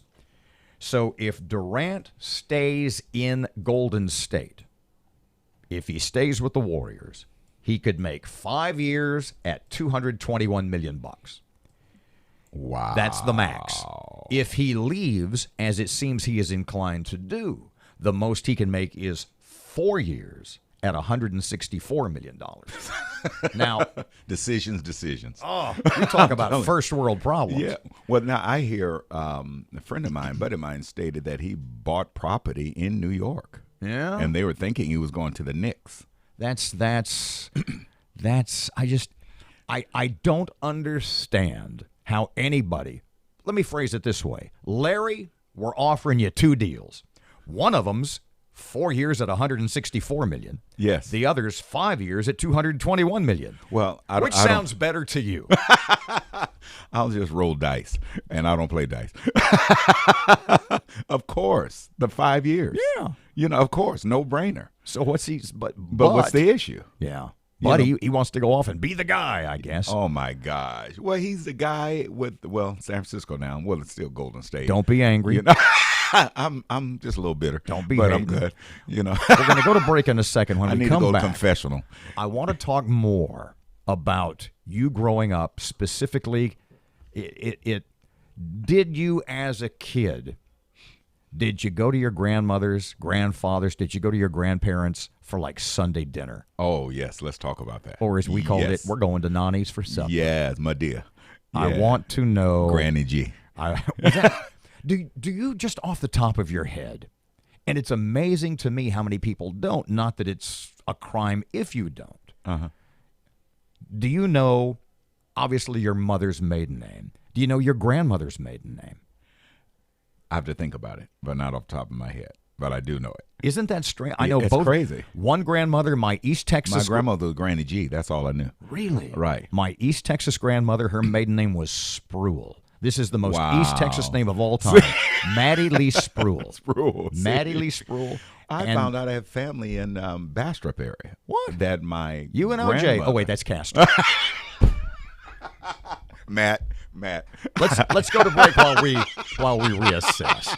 More with Bishop Larry when we get back. 1017 FM, 710 Keel traffic time. Here's Ruben. Keeping an eye right now on some slow-moving traffic on Texas Avenue near Mansfield Road. And we have some traffic delays on Benton Road near Brownlee Road in Bossier City. If you have anything to report to us, give us a call at the Planet Fitness Traffic Hotline. That's 687-ROAD.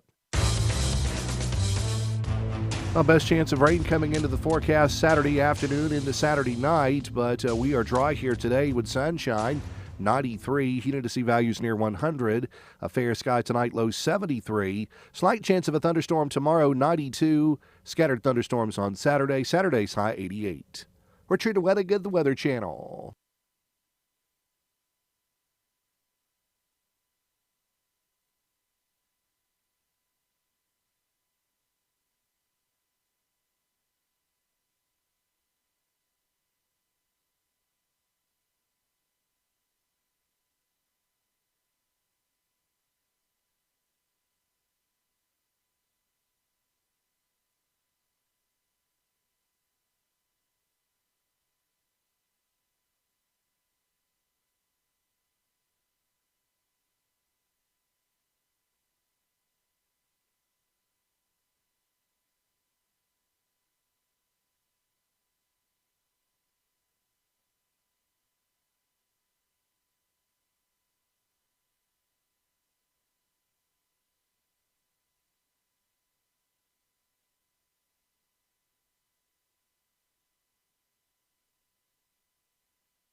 KEEL News now.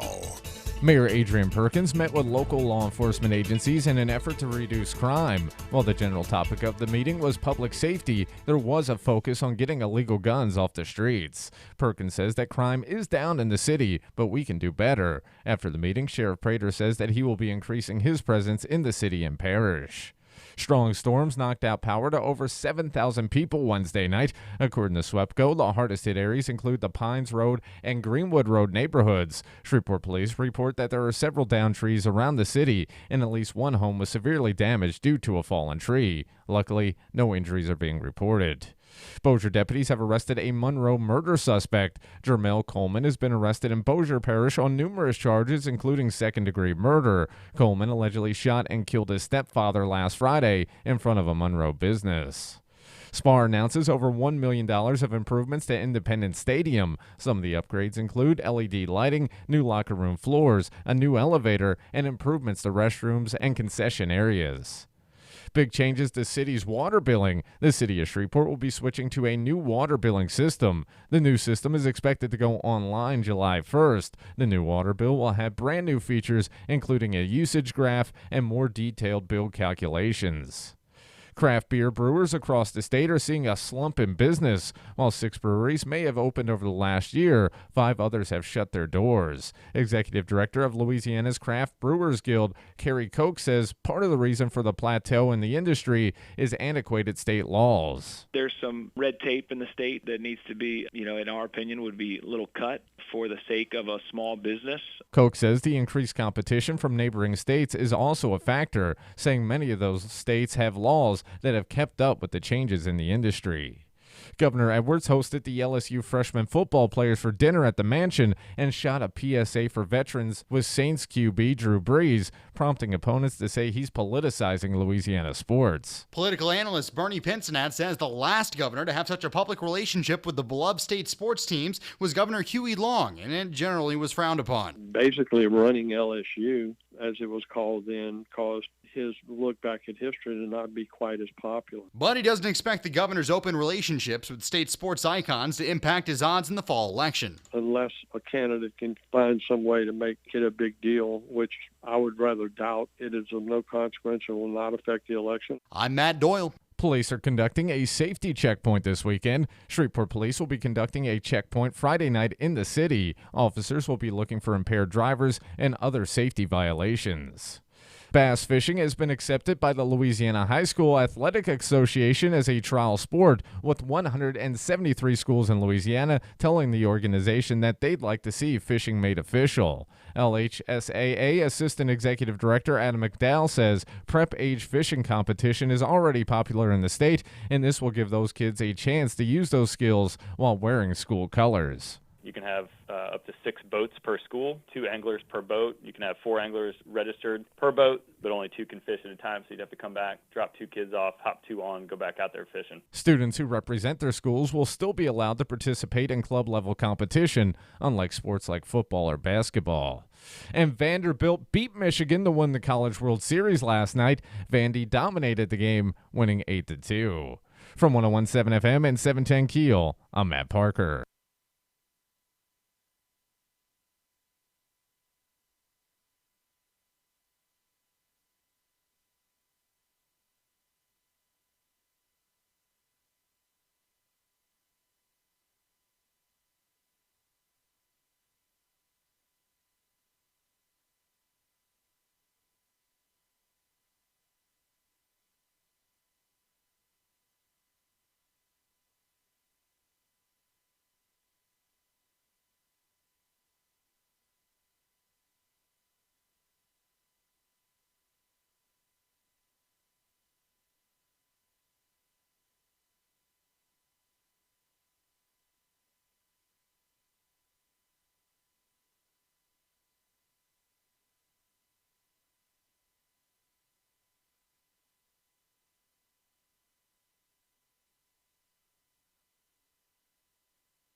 1017 FM, 710 Keel. Robert J. Wright and Erin McCarty. Another little bit of time with Bishop Larry Brandon from Praise Temple. Glad to be here. Just Thank hanging you. out, just kind of talking guy stuff. Enjoying. So finally, the guys we get together found again. something else during the commercial break. We found another sort of area in which we are simpatico, shall we say. And You're and a wordsmith. I said, I can tell just from knowing you. I said, you're kind of a shoe guy, aren't you? Yeah, You said, yeah. yeah. I said, so am I. And I said, when you find one you like, do you buy 2 pair? Just because, what if they discontinue the pair you like? Right. Absolutely. And you want me to call your wife and tell her? Please tell her, Wanda. Hopefully she's listening. Yes, indeed. Wanda, please listen to this. Please share. Oh, yeah, you got to buy 2. What if they discontinue? If it's an awesome pair of shoes. Even though you don't wear them there, they're still in the box. I've got pairs that I have literally. They're still in a box. In my closet right now. Yes. 2 pairs. Please speak to my wife. 2 pairs. Wanda. Hey, Miss Wanda, how are you this morning? Haven't seen you in a while. Can't believe it's been this long. How's Bishop Morton, by the way? He's just texted me. He's Do send him doing my well. regards. I will do so. I did the last time. Thank you very much. And he did send his regards back. So, Miss Wanda, this is the deal. When you find a pair you like, really like, you got to get 2 pair. Because what if they discontinue them? But don't tell her that because she'll head to Dillard's in just a few. So please don't tell her that. I have 2 pair. Just say for men. Men, we have to. See, if you go to, I'm an Adidas shoe junkie. Oh my gosh! And this is legit. The reason I'm in Nike now, but I've been shifting to Adidas. My 13-year-old loves Adidas. I am not making this up. My first real show business hero was, and this is why it affected me. I mean, it really hurt my feelings. My first real showbiz hero, the guy I wanted to be when I was in 5th and 6th grade, more than anything, was Bill Cosby. Really? Oh, absolutely. I love Bill. Bill Cosby was Jello pudding. He was my first. That was pretty good. You too. Now he's being kind. I'm feeling I'm a little poor blurry. impressionist. But I mean, I loved Bill Cosby. Yes. And so when all of that happened, I was crestfallen. Yeah. I was heartbroken. Yeah, you but and the I point both. being, Bill Cosby on the old I Spy TV series in the 60s wore Adidas shoes. And Wow, as did a he? As a result, Adidas Olympias. I was which were born in 65. so- Adidas Olympias, if you want to know the exact model. And as a result, since 1965, I may not have had more than one other than Converse All-Stars for basketball. Oh, yeah, right. Yeah, back in the day, especially going to parochial school. Oh, my God. I think the Pope had stock in Converse. Tell you what, we're going to go to break. You're going to hang out, but Sheriff Steve Prater is just a couple of seconds away. Want to know what happened? A little detail about the meeting yesterday with Mayor Adrian Perkins and other leaders of other law enforcement agencies. Traffic update right now. Here's Ruben. The intersection at West 70th Street and Juella Avenue is dealing with some slow-moving traffic right now. And we have some traffic delays on Airline Drive near Olmenden Road in Bossier City. If you have anything to report to us, give us a call at the Planet Fitness Traffic Hotline. That's 687-ROAD. Well, best chance of rain coming into the forecast Saturday afternoon into Saturday night, but we are dry here today with sunshine. 93, humidity values near 100. A fair sky tonight, low 73. Slight chance of a thunderstorm tomorrow, 92. Scattered thunderstorms on Saturday. Saturday's high 88. We're True to Weathergood, the Weather Channel.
1017 FM, 710 KEEL. Robert J. Wright and Erin McCarty. That KEEL app is forever and ever.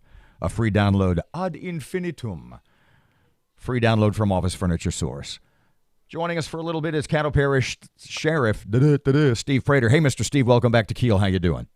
Well, thank you. I'm doing fine, thanks. Okay, so there was the meeting yesterday. It was you. It was Shreveport Mayor Adrian Perkins. Who else was in the room? Tell us about this confab, this get-together. Well, it was the FBI, the ATF, Louisiana State Police, city marshals, Shreveport Police. There was Caddo Sheriff and other federal agencies and probably some local ones, and we were all in there, and representatives from the DA's office and the U.S. Attorney's office. Mr. Steve, this is a room I don't have to tell you. This is some pretty heavy hitters. And Mayor Perkins wanted to have this meeting, so he kind of pounds the gavel, real or imaginary, and he says, "You're probably wondering why I've asked you here today. Tell me what you guys talked about. Tell me what the mayor said." Well, we talked about a number of things that we can do to assist Shreveport inside the city limits with the crime problem that they have experienced, and also now it's not as much, although crime is still worse than we would want it to be. The crime numbers are down. It's the perception of crime. People still think that they are just as dangerous as they have always been. And so what we're going to try to do is to reassure people by our presence, and also by our presence, we will at the same time be deterring crime and using it as a crime prevention tool. So in other words, we're not doing it this time. Of course, we are always constantly doing little operations that we don't brag about and that we don't tell people about. But we're just going to have more uniform and visible presence within the neighborhoods. I'm going to get the deputies to be riding through city neighborhoods more often, and hopefully that's going to help. And the state police are going to do what they need to do. The federal folks are doing what they need to do. We meet on a regular basis, this same group, in small numbers. In other words, we all meet and discuss different trees, but when we get together like that, we talk about the forest and the big picture is what we talk about. To what degree was the plan made yesterday, i.e. the minutia? What is it specifically? Because we've sort of, in fact, when Miss Ollie was mayor, you had sort of put forth the idea, hey, we can help out if you want us, and it was not met with necessarily positive response. What's the difference now? Let's cover that first. What is the difference now between now and, say, a couple of years ago? Well, the mayor and the chief of police. And they had, as I recall, there was a little more of a negative response, not only, I don't remember exactly what came from City Hall, you can fill me in, but from the Shreveport Police, there was sort of a, we don't really need the help, we just wish you would let us do our jobs. What do you think the mayor, or what do you think you guys or anybody can do to sort of assuage those concerns? Well, we work very well with the Shreveport Police Department, and we always have. Sometimes leadership will, and of course leadership sets the tone, and sometimes leadership will get in the way of that, and so we've got a chief of police right now that's very much wanting to work with all the entities, and we're busy working together. And the Caddo Parish Sheriff's Office is happy to come into the city when we can. Now that's not to say that we're going to ignore or diminish our time that we spend in doing our enforcement duties and deterrent duties in the parish, but we're going to also be spending more time in the city neighborhoods too, riding through. And we're not there just to wave at kids or anything. We're there to make sure that everything is peaceful and the law-abiding folks are the winners. That was going to be my next question. When this came up a while back, you guys, as I recall, you had told us that you guys were going to sort of work the periphery, i.e. pick up the patrols, and that the Shreveport Police, then they would be freed up to work the more troubled neighborhoods. Is this different? Are you guys going to do a little more of the hardcore neighborhood stuff this time? Right, and we have been doing some operations. We did one, I believe it was 2 weekends ago, and I think we arrested something like 60 people. inside the city limits. And so we're there and we're doing those sorts of things. The old plan was that we were going to actually take over some beats and be responsible for them 24 hours a day. And that was going to diminish our abilities to respond into the parish when needed. And so this is different in the fact that we're going to be, as you know, temporarily, like if nothing much is going on out on the Mansfield Road, well, they'll slip down and they'll make a pass through Cedar Grove and then head back out, making sure that the Mansfield Road is covered. But we'll be just doing that sort of thing, just just doing it as we can, 24 hours a day, instead of taking a full beat and having to be there 24 hours a day and having the responsibility. Is there any added cost to the city of Shreveport for this? How exactly does that work, or is it just a hey, glad to help out, fellas? It's our pleasure. No, there's not going to be any cost. We serve the entire parish, including the city of Shreveport. But our taxes that we collect for the Caddo Parish Sheriff's Office is for the patrol outside the city limits of Shreveport, and the city is for a patrol inside the city limits. But we're all in this thing together. We can't let a little old jurisdictional line keep somebody from not being safe. So we're glad to come in and do what we can do as a sheriff's office. One of the things that Mayor Perkins mentioned with us yesterday was the concern about illegal weapons and getting a handle on that problem in the city. And you had sent Matt some stuff earlier this morning. I didn't get a chance to look at a lot of it. Explain to folks what programs, what projects, what plans you are putting in place to sort of get a handle on illegal guns in Shreveport and in Caddo Parish. Well, we're trying to do more, and we're trying to send them through the federal system. The federal system is much smaller as far as the U.S. Attorney's Office and the federal judges. That's smaller. They're not equipped to handle the numbers. But what I sent to Matt this morning is a picture of a billboard on Uri Drive that says federal crime and a gun, no parole ever. And that's put up by the U.S. Attorney. Okay, at the same time, Louisiana, in recent laws that were changed, we reduced the crime of felon in possession of a firearm. We reduced the penalty by half. We took the illegal use of firearms is no longer a violent crime, took it off the violent crime list. Home invasion with a firearm, if somebody breaks in with a firearm in the middle of the night, we took off all the mandatories and reduced the penalty on that. So, in other words, you have the state system that is reducing and minimizing the use of firearms and firearms in possession, felon in possession of firearms, and you have the federal government bragging about the fact that you bring it to us and we're going to give you the maximum because criminals don't need guns. So you see, it's a confusing thing. We need Louisiana and the federal government. They need to be on the same page as far as how we're going to handle gun crimes, and I think criminals with guns is the most serious thing that we can come up against. Caddo Parish Sheriff Steve Prater. Great stuff this morning, my friend. Thank you for joining us, and I know you will keep us updated with the situation. Thank you again. All right, thanks. 101.7 FM, 710 KEEL. Traffic time. Here's Ruben. The intersection at West 70th Street and Juella Avenue is dealing with some slow-moving traffic right now, and we have some traffic delays on Airline Drive near Olmenden Road in Bossier City. If you have anything to report to us, give us a call at the Planet Fitness Traffic Hotline. That's 687-ROAD. Well, best chance of rain coming into the forecast Saturday afternoon into Saturday night, but we are dry here today with sunshine. 93, heated to see values near 100. A fair sky tonight, low 73. Slight chance of a thunderstorm tomorrow, 92. Scattered thunderstorms on Saturday. Saturday's high 88. Richard Weathergood, the Weather Channel.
101.7 FM, 710 Keel. Here's sports.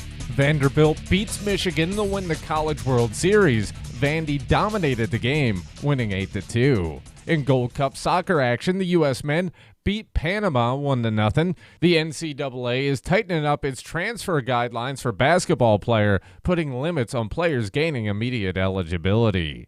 Kevin Durant has opted out of his contract with the Golden State Warriors to become a free agent. KD and Kawhi Leonard headline this year's NBA free agent pool. Free agency opens up Sunday afternoon. And in baseball action, the Houston Astros got embarrassed by the Pittsburgh Pirates, going down 14-2. Ouch. The Braves beat the Cubbies 5-3, and the Yankees squeezed by the Toronto Blue Jays 8-7. From the Keel Sports Desk, I'm Matt Parker.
FM 101.7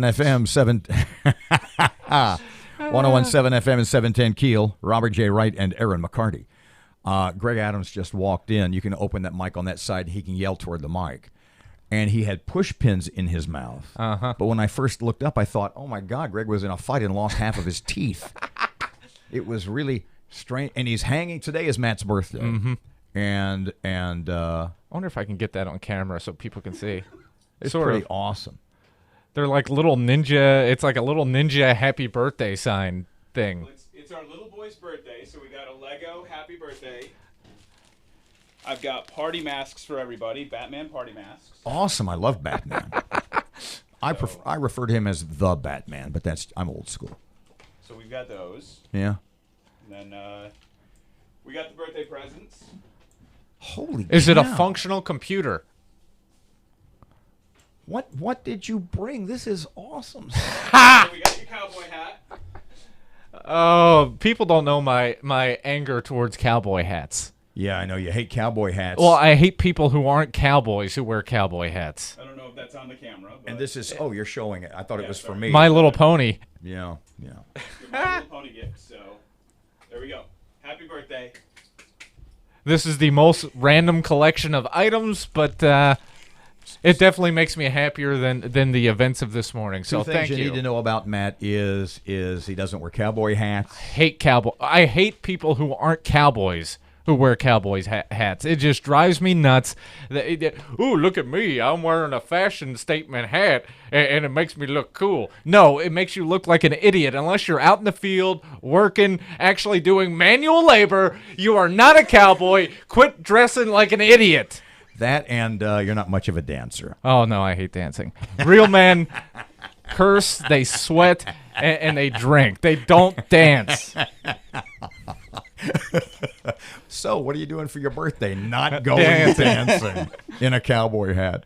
101.7 FM, 710 Keel. Bishop Larry's going to come back in a couple of... Yes, he is. That's awesome. Yes, that makes he me is. happy. Oh, we're just going to talk about our grandparents in the first segment of the 8 o'clock hour. We've literally covered nothing of substance with him, and he does a lot of cool stuff. And it's amazing. But it's always great. Let's see. 7:56. Here's Sean Hannity on Keel.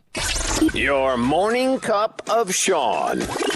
This is the Sean Hannity Morning Minute. I have a lot of questions I want to ask Robert Mueller? When did you know that there was no collusion with the Trump campaign and Russia? Why, with such a broad mandate, why did you spend your time focused on FARA violations, loan applications, taxi medallions, and decades-old tax returns? When did you know the questions were surrounding the dirty Russian dossier, and why, if you're looking into Russian interference and your mandate was basically to see if there's Russian interference, would you ignore the biggest evidence to date, which was, a bought and paid for Russian disinformation dossier? The conservative underground meets later today on the Sean Hannity Show. Smoking is not about politics. It's about people. There are 34 million Americans that smoke. But for me, Juul was a game changer because you switch to Juul. It's simple, it's satisfying, and no more smell. I watch people all the time. They run outside in the freezing cold and can be grabbing their cigarette. Well, with Juul, you'll take a quick puff and you're good. That's it. Now, Juul is designed with smokers in mind. From its form to technology, it's easy to use, no buttons, no switches. And the goal of Juul is to impact the lives of adult smokers by providing a satisfying alternative. Switch to Juul. You'll wish you had done it a long time ago. To discover the smoking alternative that is nothing like any e-cig vape you have ever tried, go to this website, Juul.com/Switch America. That's Juul.com/Switch America. Warning, this product contains nicotine, and nicotine is an addictive chemical. Juul.com/Switch America. 1017 FM and 710 KEEL for breaking news and trending talk. If your neighbors are talking about it, we're talking about it. And you can get even more of the hot topics at KEELnews.com. KEELnews.com. Just received reports that responders are on scene of a fire on Jordan Street near Cresswell Avenue, and we're dealing with some backed up traffic on I-20 westbound near Spring and Market. If you have anything to report to us, please give us a call at the Planet Fitness Traffic Hotline. That's 687-ROAD.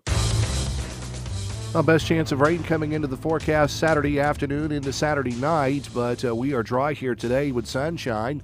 93, humidity values near 100. A fair sky tonight, low 73. Slight chance of a thunderstorm tomorrow, 92. Scattered thunderstorms on Saturday. Saturday's high, 88. We're treated well again, the Weather Channel. Breaking news and trending talk. This is 1017 FM and 710 KEEL. KEEL, Shreveport.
Just past 8 o'clock, Robert and Erin, 101.7 FM, 710 Keel. Erin's out.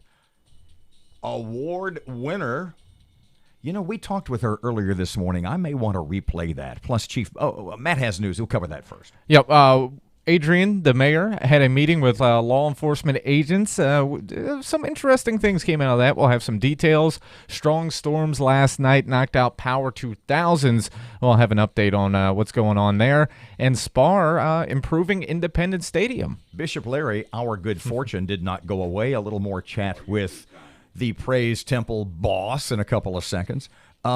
Chief Ben Raymond, Shreveport Police Chief, talks about the meeting with the mayor yesterday. And what exactly is the plan? Is there one in place for a heightened police presence? Matt has sports, traffic, and weather, and it's all coming up this hour right here on Keel.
KEEL News now. Strong storms knocked out power to over 7,000 people Wednesday night. According to SWEPCO, the hardest hit areas include the Pines Road and Greenwood Road neighborhoods. Shreveport police report that there are several downed trees around the city, and at least one home was severely damaged due to a fallen tree. Luckily, no injuries are being reported.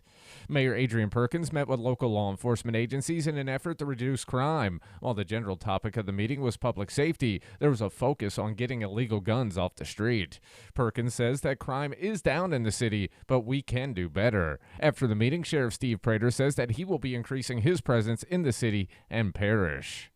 Bossier deputies have arrested a Monroe murder suspect. Jermel Coleman has been arrested in Bossier Parish on numerous charges, including second-degree murder. Coleman allegedly shot and killed his stepfather last Friday in front of a Monroe business. Big changes to the city's water billing. The city of Shreveport will be switching to a new water billing system. The new system is expected to go online July 1st. The new bill will have brand new features, including a usage graph and more detailed bill calculations. Spar announces over $1 million of improvements to Independence Stadium. Some of the upgrades include LED lighting, new locker room floors, a new elevator, and improvements to restaurants and concession areas.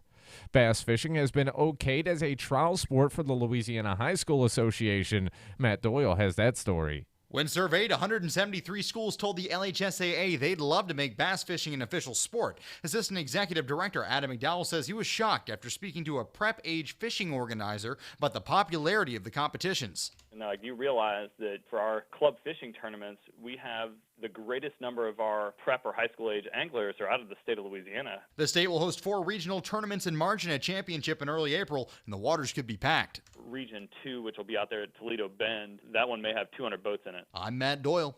Governor Edwards has been making the rounds in the sports world recently, hosting LSU freshman football players at the mansion and filming a PSA with Drew Brees. Political analyst Bernie Pincinat says in an election year, such public embrace of beloved sports heroes could be fodder for his Republican gubernatorial opponents. It will be attacked by his opponents as very political. The public will have to decide on it, but it's certainly a campaign season, and doing this is going to cause voters to think of it one way or the other.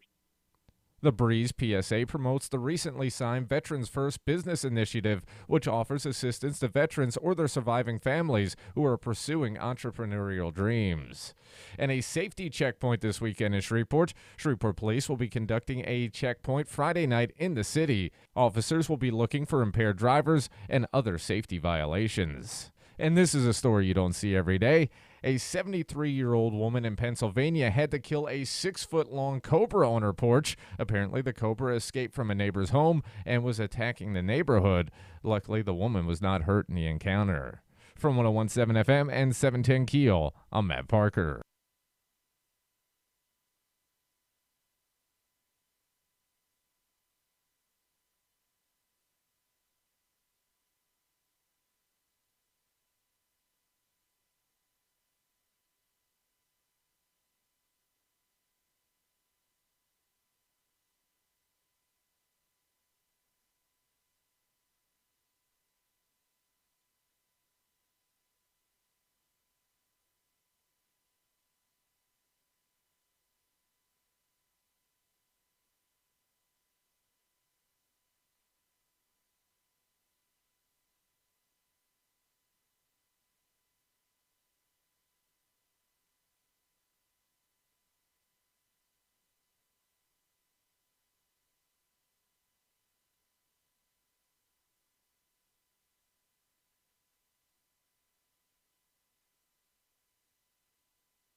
FM, 710 KEEL. Here's Ruben. Still keeping a close eye on that heavy backed up traffic on I-20 westbound near Spring and Market. And we have some traffic delays on Airline Drive near Green Acres Boulevard in Bossier City. If you have anything to report to us, give us a call at the Planet Fitness Traffic Hotline. That's 687-ROAD. Best chance of rain coming into the forecast Saturday afternoon into Saturday night, but we are dry here today with sunshine. 93, humidity values near 100. A fair sky tonight, low 73. Slight chance of a thunderstorm tomorrow, 92. Scattered thunderstorms on Saturday. Saturday's high 88. We're Trina Wettigan, the Weather Channel.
.101.7 FM, 710 KEEL. Robert J. Wright and Erin McCarty. Erin back on Monday.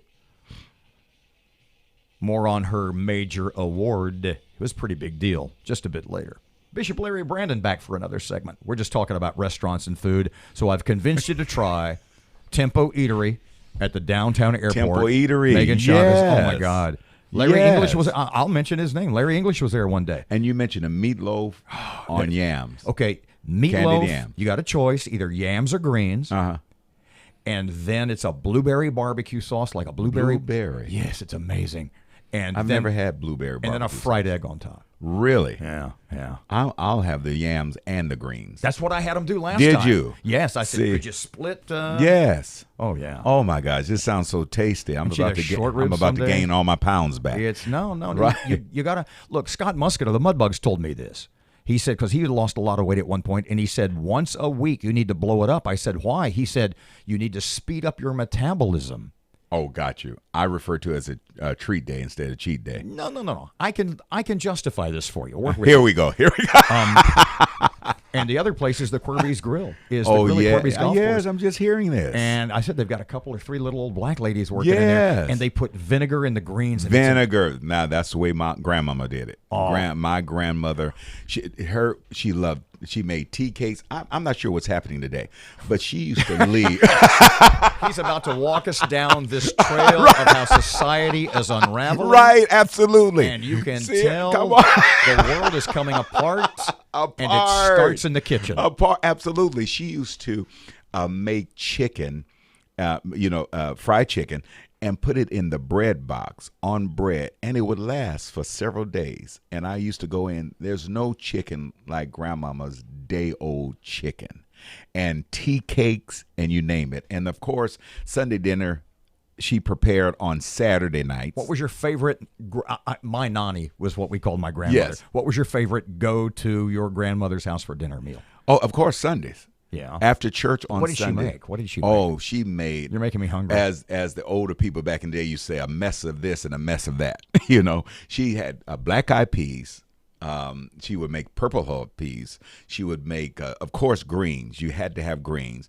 And with vinegar. Right. Of course, and bake a slice of bacon in. Oh, my God. And yeah. then she made the cornbread in a skillet. Do you remember that? Yeah. Well, she made the cornbread in a skillet, put in the skillet, turned it over, and then in another skillet she made cornbread and made a little dressing, some type of little casserole type something she did. And of course we had chicken and ham and what have you, but my favorite was her fried chicken. I haven't found anyone yet, not even Popeyes, who can make fried chicken like my grandma. Not even Southern Classic. Not even, and I love Southern Classic. I've told people for years the best meal in town, or one of the best meals in town, is Southern Classic chicken with cane sauce. Oh my God! Now the cane sauce. I one Saturday I did this. I went to Southern Made Donuts, Southern Classic Chicken, and I went to Southern Hills Park and ate it. Yes, Southern. That's as downtown as you can get. See, listen, and I know I gained maybe 150 pounds. I'm kidding, being facetious, but I gained weight. It was delicious. No, you sped up the metabolism. Oh, here you go. You're too kind. I almost ate my fingers off, but I remember those.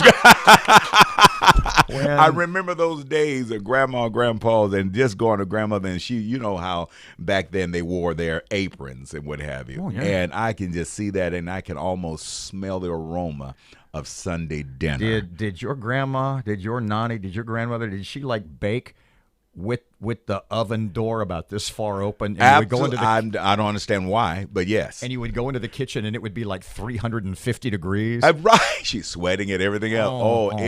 The food was delicious. She made tea cakes, of course, 7-up pound cake and other, but I love her tea cakes. My grandma, we would go to my nanny's on Sunday afternoon. This was in Palestine, Texas, mid-50s, late 50s. We would go to my nanny's house, and my favorite to this very day. You ready for this? How Southern is this? How old school? We would have chicken gizzards. Oh, wow. Fried chicken gizzards. Fried gizzards. Oh, my God. Yes. Oh, fried. my God. I'm hungry now. I'm trying, Matt, help me out. I'm Fried trying to chicken maintain gizzards. this. I'm slobbering on everything. Blueberry salad from Wendy's. I'm trying to maintain today. And happy birthday, Matt. Oh, my gosh. Happy birthday. In a second. We would have fried chicken gizzards, mashed potatoes with cream gravy, green beans that were sauteed in bacon, because she had the coffee can of bacon grease on the stove. Oh, my God. Then she would make a coconut cream pie. Oh, I love coconut cream. With meringue about yay high. Oh, wow. And she called it calf slobber. If you're from the South, you know that. And then there would be sweet tea in this great big crystal pitcher that even when it was empty was too heavy for me to carry. Wow. Did she make the sun tea? She would put it out on the porch. Right, sun tea, absolutely. And she grew mint in her backyard. Did she? Because she liked mint in her Oh, tea. wow. I love the mint. And I remember those days. And not only that, but the laughter, family getting together, the laughter, the fun. Except if my Aunt Robbie Lee was there. She and my father, they hated each other from the time they were kids. and it carried over when they were both in their 80s. We all have one. We all have one in the family. All the women. I refer to them as disruptors.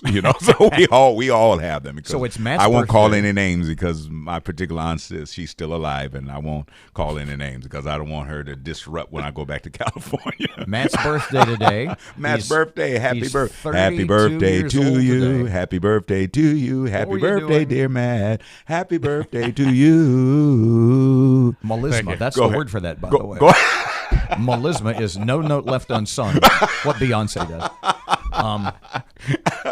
By the way, I messed that up. I was No, you were terrible at awesome. singing. You're too kind. The He's my word ego for street booster. musicians is buskers. Buskers. B-U-S-K-E-R-S. I have to remember that. Learn something. So Yeah. what were you doing what year were you 32 years old? I was 32 years what were old you in doing? 1997, pastoring Praise Temple. We were a year into moving to Greenwood Road, to the smaller location at 4820 Greenwood Road.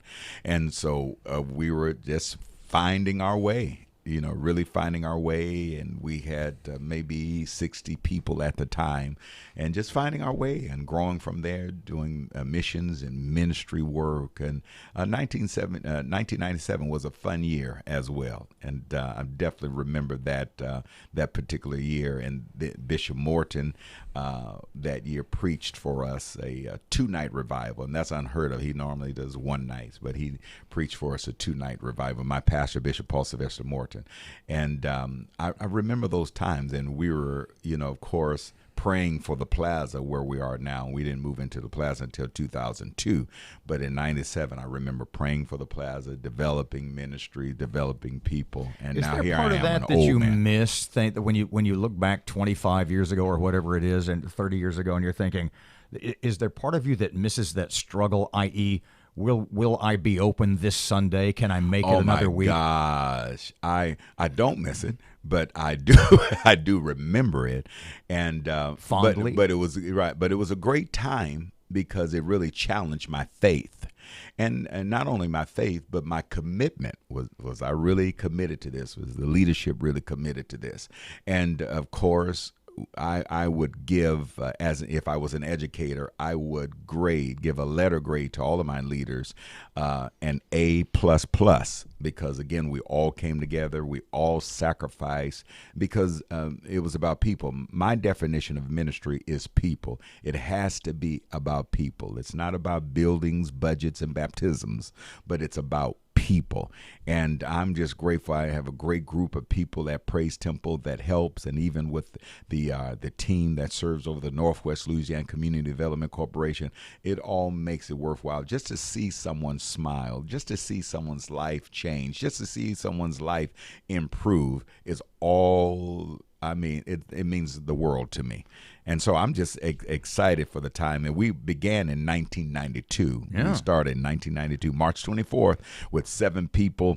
And I kid around. We had 7 people, 7 Bibles, and 2 of those Bibles were borrowed. And I kid around with, but 2 of the Bibles were borrowed. What did you preach about your very first day at Praise My Temple? very first day at Praise Temple was I used the scripture, let everything that has breath praise the Lord.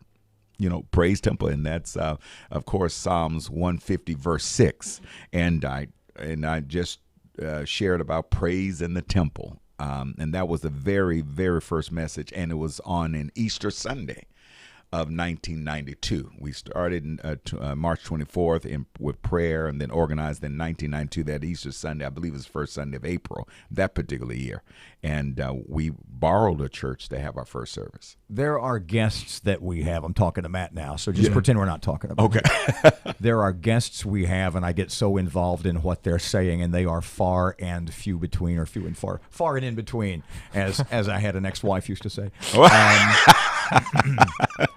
Robert, you something else. I got a joke for that, and we're going to stop.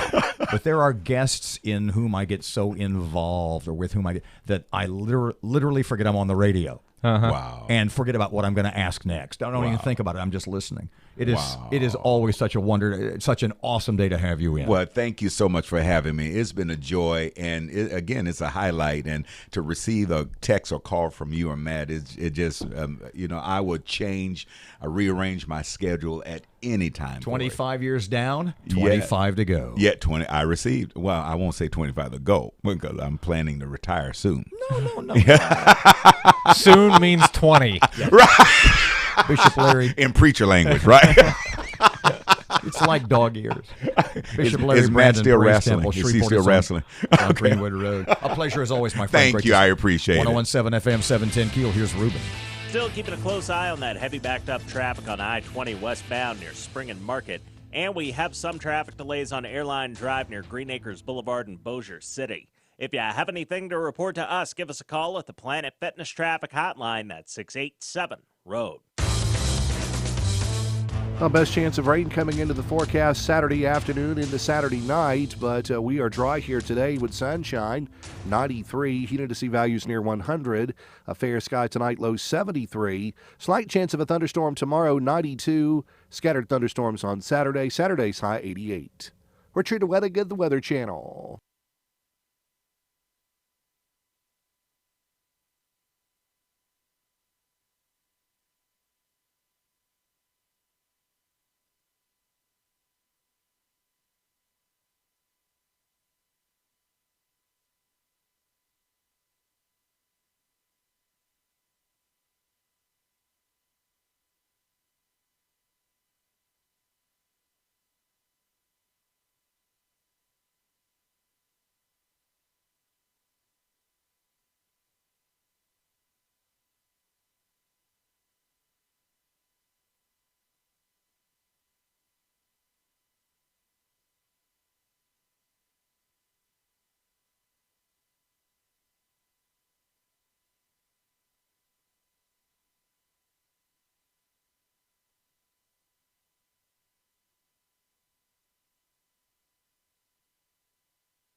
Vanderbilt beats Michigan to win the College World Series. Vandy dominated the game, winning 8-2. In Gold Cup soccer action, the U.S. men beat Panama 1-0. The NCAA is tightening up its transfer guidelines for basketball player, putting limits on players gaining immediate eligibility. Kevin Durant has opted out of his contract with the Golden State Warriors to become a free agent. KD and Kawhi Leonard headline this year's NBA free agent pool. Free agency opens up Sunday afternoon. And in baseball action, the Houston Astros got embarrassed by the Pittsburgh Pirates, going down 14-2. Ouch. The Braves beat the Cubbies 5-3, and the Yankees squeezed by the Toronto Blue Jays 8-7. From the KEEL Sports Desk, I'm Matt Parker.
Wow.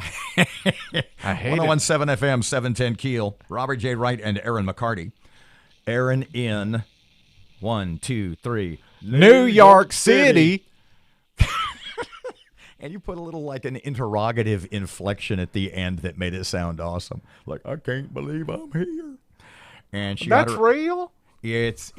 we chatted with her in the 6 o'clock hour. And she put up a lot of photos. I'll put up we don't have time for the whole thing because we have Chief Raymond. It's in about 10 or 15 minutes. Mm-hmm. But her talking about receiving the Gracie Award. I mean, it's the more people that know about it, the more people that literally, they're just like, damn, that's a pretty big deal. Being named the #1 female talk show host in America by any organization. Hell, I'm not even the #1 talk show host in America in my family. I'd come in like 3rd or 4th, maybe, if they were drunk and I bought drinks. So for this is a huge deal.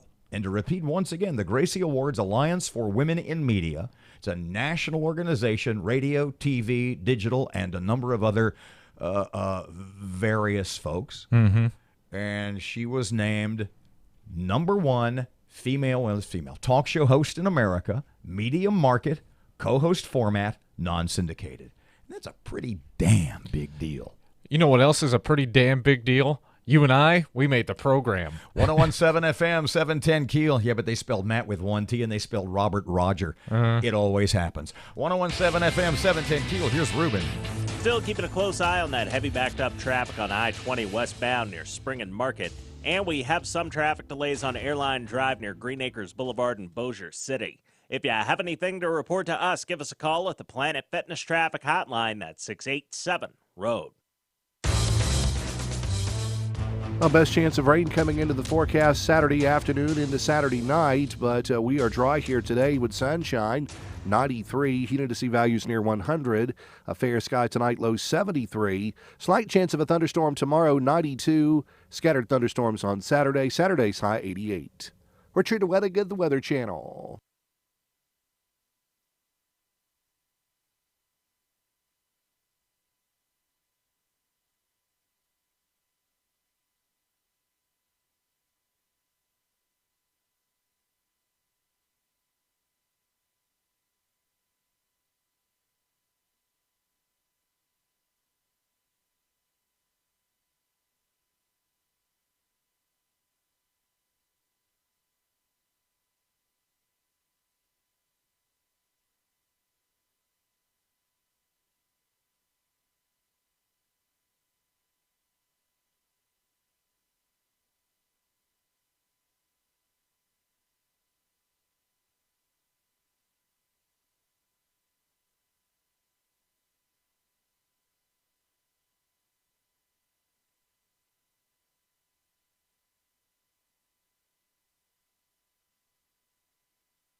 Information.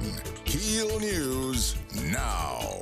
Mayor Adrian Perkins met with local law enforcement agencies in an effort to reduce crime. While the general topic of the meeting was public safety, there was a focus on getting illegal guns off the streets. Perkins says that crime is down in the city, but we can do better. After the meeting, Sheriff Prater says that he will be increasing his presence in the city and parish. Strong storms knocked out power to over 7,000 people Wednesday night. According to SWEPCO, the hardest hit areas include the Pines Road and Greenwood Road neighborhoods. Shreveport police report that there are several downed trees around the city, and at least one home was severely damaged due to a fallen tree. Luckily, no injuries are being reported. Bossier deputies have arrested a Monroe murder suspect. Jermel Coleman has been arrested in Bossier Parish on numerous charges, including second-degree murder. Coleman allegedly shot and killed his stepfather last Friday in front of a Monroe business. SPAR announces over $1 million of improvements to Independence Stadium. Some of the upgrades include LED lighting, new locker room floors, a new elevator, and improvements to restrooms and concession areas. Big changes to city's water billing. The city of Shreveport will be switching to a new water billing system. The new system is expected to go online July 1st. The new water bill will have brand new features, including a usage graph and more detailed bill calculations. Craft beer brewers across the state are seeing a slump in business. While 6 breweries may have opened over the last year, 5 others have shut their doors. Executive Director of Louisiana's Craft Brewers Guild, Carrie Koch, says part of the reason for the plateau in the industry is antiquated state laws. There's some red tape in the state that needs to be, in our opinion, would be a little cut for the sake of a small business. Koch says the increased competition from neighboring states is also a factor, saying many of those states have laws that have kept up with the changes in the industry. Governor Edwards hosted the LSU freshman football players for dinner at the mansion and shot a PSA for veterans with Saints QB Drew Brees, prompting opponents to say he's politicizing Louisiana sports. Political analyst Bernie Pincinat says the last governor to have such a public relationship with the beloved state sports teams was Governor Huey Long, and it generally was frowned upon. Basically, running LSU, as it was called then, caused his look back at history to not be quite as popular. But he doesn't expect the governor's open relationships with state sports icons to impact his odds in the fall election. Unless a candidate can find some way to make it a big deal, which I would rather doubt, it is of no consequence and will not affect the election. I'm Matt Doyle. Police are conducting a safety checkpoint this weekend. Shreveport Police will be conducting a checkpoint Friday night in the city. Officers will be looking for impaired drivers and other safety violations. Bass fishing has been accepted by the Louisiana High School Athletic Association as a trial sport, with 173 schools in Louisiana telling the organization that they'd like to see fishing made official. LHSAA Assistant Executive Director Adam McDowell says prep age fishing competition is already popular in the state, and this will give those kids a chance to use those skills while wearing school colors. You can have up to 6 boats per school, 2 anglers per boat. You can have 4 anglers registered per boat, but only 2 can fish at a time, so you'd have to come back, drop 2 kids off, hop 2 on, go back out there fishing. Students who represent their schools will still be allowed to participate in club-level competition, unlike sports like football or basketball. And Vanderbilt beat Michigan to win the College World Series last night. Vandy dominated the game, winning 8-2.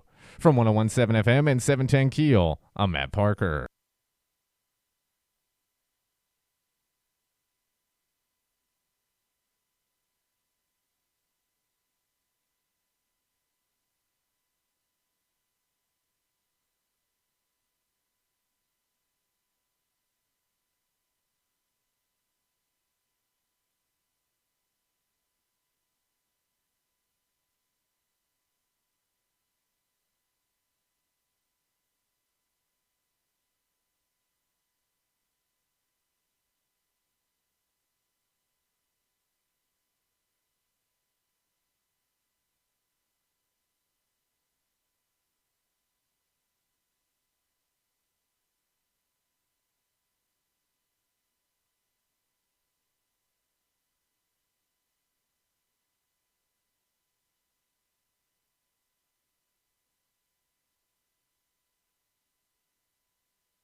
Yeah, let's leave no stone unturned, as it were. Let's shoot the chief a phone number, just in case he didn't write it down last time. 101.7 FM, 710 KEEL, Robert J. Wright and Erin McCarty. Erin's Facebook page, by the way, has a picture of her Gracie Award, and it looks awesome. What did she say when we talked to her in the 6 o'clock hour? It's so heavy.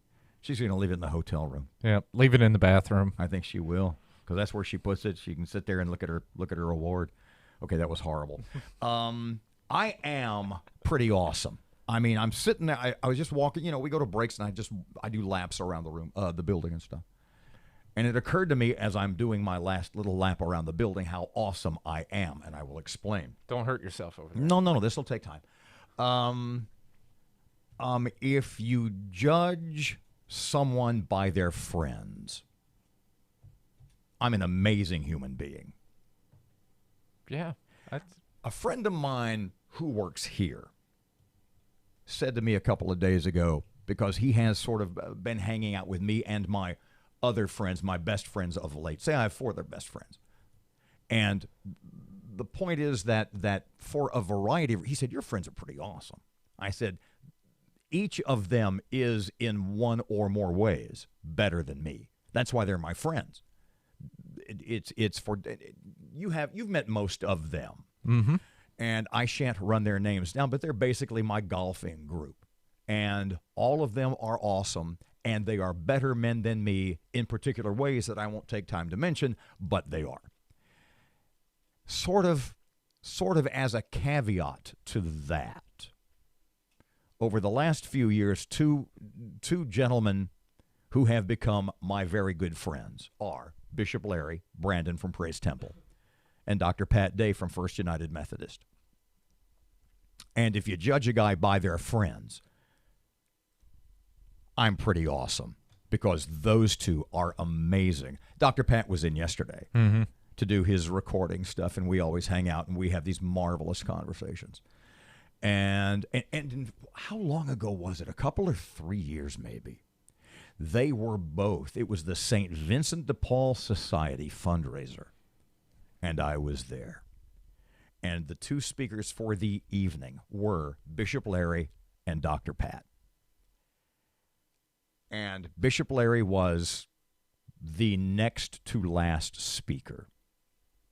And Bishop Larry got up, did 15 or 20 minutes, and just killed. I mean, he was amazing, right? And I'm watching Dr. Pat head up there, and I'm thinking, Dr. Pat, how's he going to follow this up? How do you follow Bishop Larry, who owns the room, right? Within 30 seconds, Dr. Pat owned the room, too. It was back to back, two of the greatest, most entertaining, most inspirational, and most God-inspired talks you could have heard. I mean, back to back. Bishop Larry and then Dr. Pat got up and just killed. Probably a poor choice of words when you're describing a religious-themed get-together. But nonetheless, as an old stand-up comic, that's the term I use. Yep. They were both awesome. And it dawned on me at that moment, and it is never something that is far from the front of my mind, how fortunate I am to have both of those wonderful gentlemen as good friends. 101.7 FM, 710 Keel, Robert J. Wright and Erin McCarty. Shreveport Security Systems text line is 318-392-1884. Shreveport Police Chief Ben Raymond. So what happened at that meeting yesterday, we're going to find out. He'll give us details and maybe part of the plan. Let us a little behind the curtain. Traffic update now. Here's Ruben. Still keeping a close eye on that heavy backed up traffic on I-20 westbound near Spring and Market. And we have some traffic delays on Airline Drive near Green Acres Boulevard in Bossier City. If you have anything to report to us, give us a call at the Planet Fitness Traffic Hotline. That's 687-ROAD. Well, best chance of rain coming into the forecast Saturday afternoon into Saturday night, but we are dry here today with sunshine. 93, humidity values near 100. A fair sky tonight, low 73. Slight chance of a thunderstorm tomorrow, 92. Scattered thunderstorms on Saturday. Saturday's high 88. We're true to Weathergood, the Weather Channel.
.101.7 FM, 710 Keel, Robert J. Wright and Erin McCarty. Shreveport Security Systems text line 318-392-1884. Joining us for a little bit once again, he is back again. Always glad to have Shreveport Police Chief Ben Raymond. Hey, Chief Ben, welcome back to Keel. How you doing today? Doing well, thank you. Big day yesterday, Mayor's office, City Hall, I guess. A lot of a lot of very important and, a lot of very important law enforcement agency folks meeting with the mayor. Run it down for us again. Who was in the room? What did you guys talk about? Yeah, so I don't want to leave anybody off, but it was the heads of the public safety agencies represented in Northwest Louisiana, and specifically that would have some jurisdiction in Shreveport. So it included, in addition to obviously myself, the Shreveport Police, Caddo Parish Sheriff's Office, Louisiana State Police, Shreveport City Marshals, all the federal agencies, ATF, DEA, FBI, U.S. Marshals Service. Marshal Whitehorn was in the room, representatives from the Caddo District Attorney as well as from the U.S. Attorney's Office. Let me start. You still with us, by the way? Your phone just cut out. Yes, sir. I'm sorry. Oh, I'm sorry. No, that's okay. Far be it from me to panic on a dime. Those are all the heavyweights in that one room. Are we at that point in Shreveport where this kind of meeting is needed? Well, this is actually, so I've been in the position of chief of police for going on 8 months now. This is the third meeting of that nature that we've called, since I've been in this position. So it's not uncommon. About once a quarter, we have a meeting of those people mentioned, and it's just an opportunity to discuss, hey, what's going on with crime? Are we doing everything we can? Does anybody have any requests for additional resources? Are we missing the boat somewhere? This is no different than what some departments refer to as comp stat, what we refer to as a crime-focused meeting, where every 2 weeks I meet with my commanders, my captains. There's 14 of them that represent all the different divisions within the city, and we talk about what is the biggest crime concern within your district, what are you doing to solve it, and is it working? And this is kind of the same thing, but on a larger scale. I know Sheriff Prater made the comment, this is looking at the forest versus just dealing with a few trees. And so it's not, we're not doing this necessarily because there's additional concerns about crime, out of the ordinary, but it was an opportunity to say, hey, are we doing everything we can? And there's certainly been some concerns about the perception that crime is on the rise. In reality, crime is decreasing, but we want our citizens to feel safe as well as knowing that they are safe. And yet one of the things you guys talked about, I would imagine, was the priority yesterday, and something that you don't necessarily cover or bring up all the time, is sort of a heightened law enforcement presence in Shreveport, and that would require the help of whom, and how far along is the plan?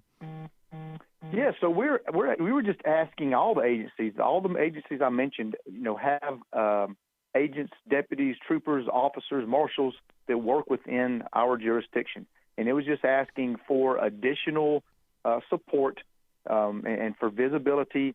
And of course, with that visibility would come crime enforcement efforts. And you also have some deterrence of crime just by having the increased law enforcement presence.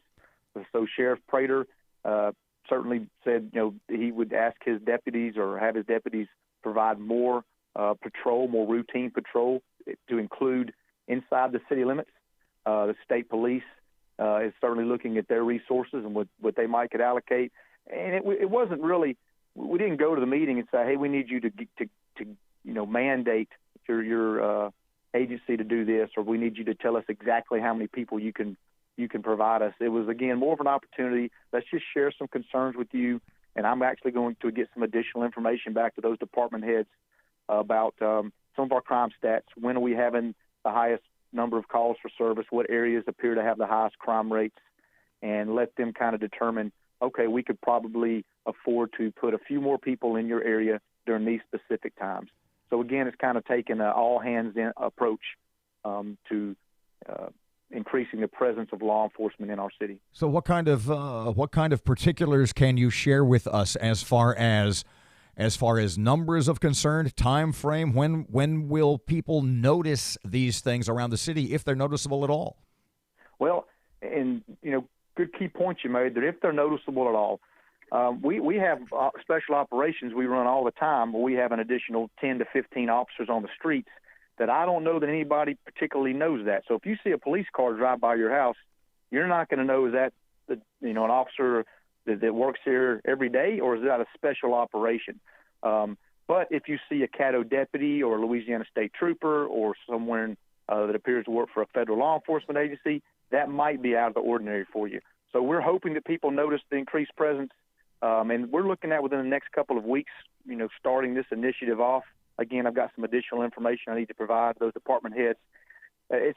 We don't want to just put people out in the streets. We want to put people out in the areas where we're having some problems and during times where we're having problems. And again, we hope that the presence is noticed. Something like this came up, as I recall, during the Tyler administration. I mentioned this with Mayor Perkins yesterday. The offer was made, I think it was by Sheriff Prater. Maybe we can help out a little bit, and the city of Shreveport sort of balked at that idea. What has changed in the mindset of the police department or this mayor that sort of a little more open-armed, if you will, toward that idea? Well, and I really can't, speak intelligently about anything that was done prior to about the last month and a half of Mayor Tyler's administration, because I wasn't in a leadership role from an operations standpoint. My job for the year and a half prior to taking this position was the chief administrative assistant. I mainly had administrative duties, budgets, and some of our civilian personnel oversight. So I wasn't privy to those conversations. I can't tell you what stance the department held at that time. I can tell you that I enjoy working closely with our law enforcement partners. I see the benefit of it. And not only them helping us, but we're always willing to help them. So if someone calls, we have agents assigned to all the federal agencies as task force officers. We have several task forces with the Caddo Parish Sheriff's Office, and we talk to deputies, troopers, special agents outside of our agency on a daily basis. So I have absolutely no problem reaching out to them and certainly accepting their offers if they're willing to come and assist us with any crime problems that we have in the city. And Mayor Perkins is certainly supportive of that as well. He attends all the meetings we have. How's about the rank and file, the boots on the ground, the officers in the SPD? How do they feel about this? Because as I recall, and bluntly speaking, I was told by a number of officers, and I'll tell you exactly what they said, that we don't really need the outside help. We could do our jobs if they'd let us do our jobs. Do you kind of have a sense of what that phrase means? And B, how do you think they feel about it now? I hate to tell you what I think the phrase may mean, because I don't want to get it wrong. You really have to ask those officers. I can tell you that I have been very supportive of proactive policing efforts, which is just more engagement with the community. And I've never asked an officer not to enforce any laws that are on the books or not to do their job, so to speak. I'm a big proponent of stopping crimes, preventing crimes before they occur versus waiting for me to be dispatched to a call and having to investigate on the back end. But I haven't heard anything negative from our officers. I think everybody would be supportive of additional help. We're not reaching out saying, hey, we're not capable of solving the crime problem in Shreveport, or our officers not doing a good job. Our officers doing an excellent job, and our crime stats show it. This is more of an effort to say, hey, the citizens would like an increased presence. We've put as many people in uniform capacity as we possibly can. And if there's an opportunity to provide additional law enforcement with some other resources, then we owe that to the citizens. But it's not by any way saying, hey, our officers aren't doing a good job and we can't handle it. During the campaign, Mayor Perkins had talked about increasing the number of substations around the city. Did that come up at the meeting yesterday? Have you heard anything? Have there been discussions on that topic? Yeah, and there's actually a lot of things in the work right now. Meeting with the bond committee about some proposals will be coming up, and I don't want to be out of line to speak about any of that at this point. But certainly we are looking at substations. Mayor and I have had conversations about it. He's supportive of putting patrol officers or putting more substations or additional police facilities throughout the city. And so we are looking strongly at that, at possibly putting a substation in each of our 4 areas that the city is divided up into. And then you would have officers report to those substations for their roll call. And you wouldn't have to, everybody would not have to come to a central police facility on a daily basis. Shreveport Police Chief Ben Raymond, great stuff as always, sir. Thank you for your time. Greatly appreciated. Yes, sir. Thank you. 101.7 FM, 710 KEEL. Traffic update. I hear the music. Here's Ruben. The intersection at North Market and North Hearn Avenue is dealing with some slow-moving traffic right now, and we have some traffic delays on Texas Street in downtown Shreveport. If you have anything to report to us, please give us a call at the Planet Fitness Traffic Hotline, 687-ROAD. Well, best chance of rain coming into the forecast Saturday afternoon into Saturday night, but we are dry here today with sunshine. 93, humidity values near 100. A fair sky tonight, low 73. Slight chance of a thunderstorm tomorrow, 92. Scattered thunderstorms on Saturday. Saturday's high 88. Richard Weathergood, the Weather Channel.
To American Ground Radio's Morning Minute.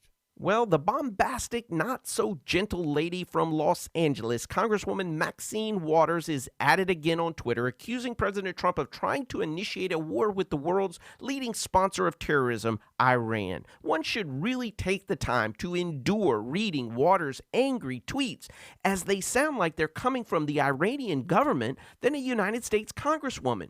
Waters accuses Trump of provoking Iran as a distraction from an impeachment drive. You know, there used to be a rule in American politics that partisan politics stops at the water's edge. But with Maxine Waters, partisan politics knows no boundaries.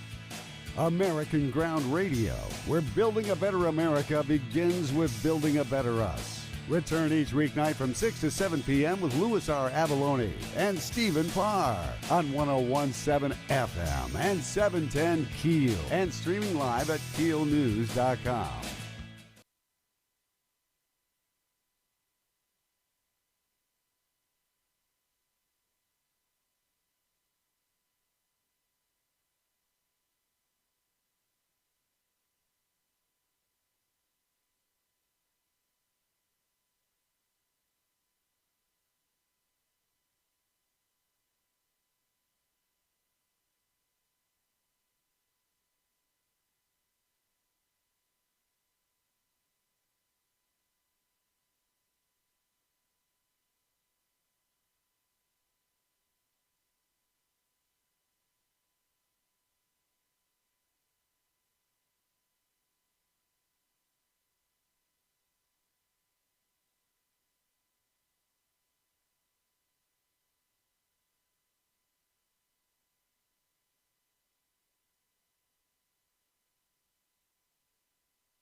.101.7 FM, 710 KEEL. Robert J. Wright and Erin McCarty.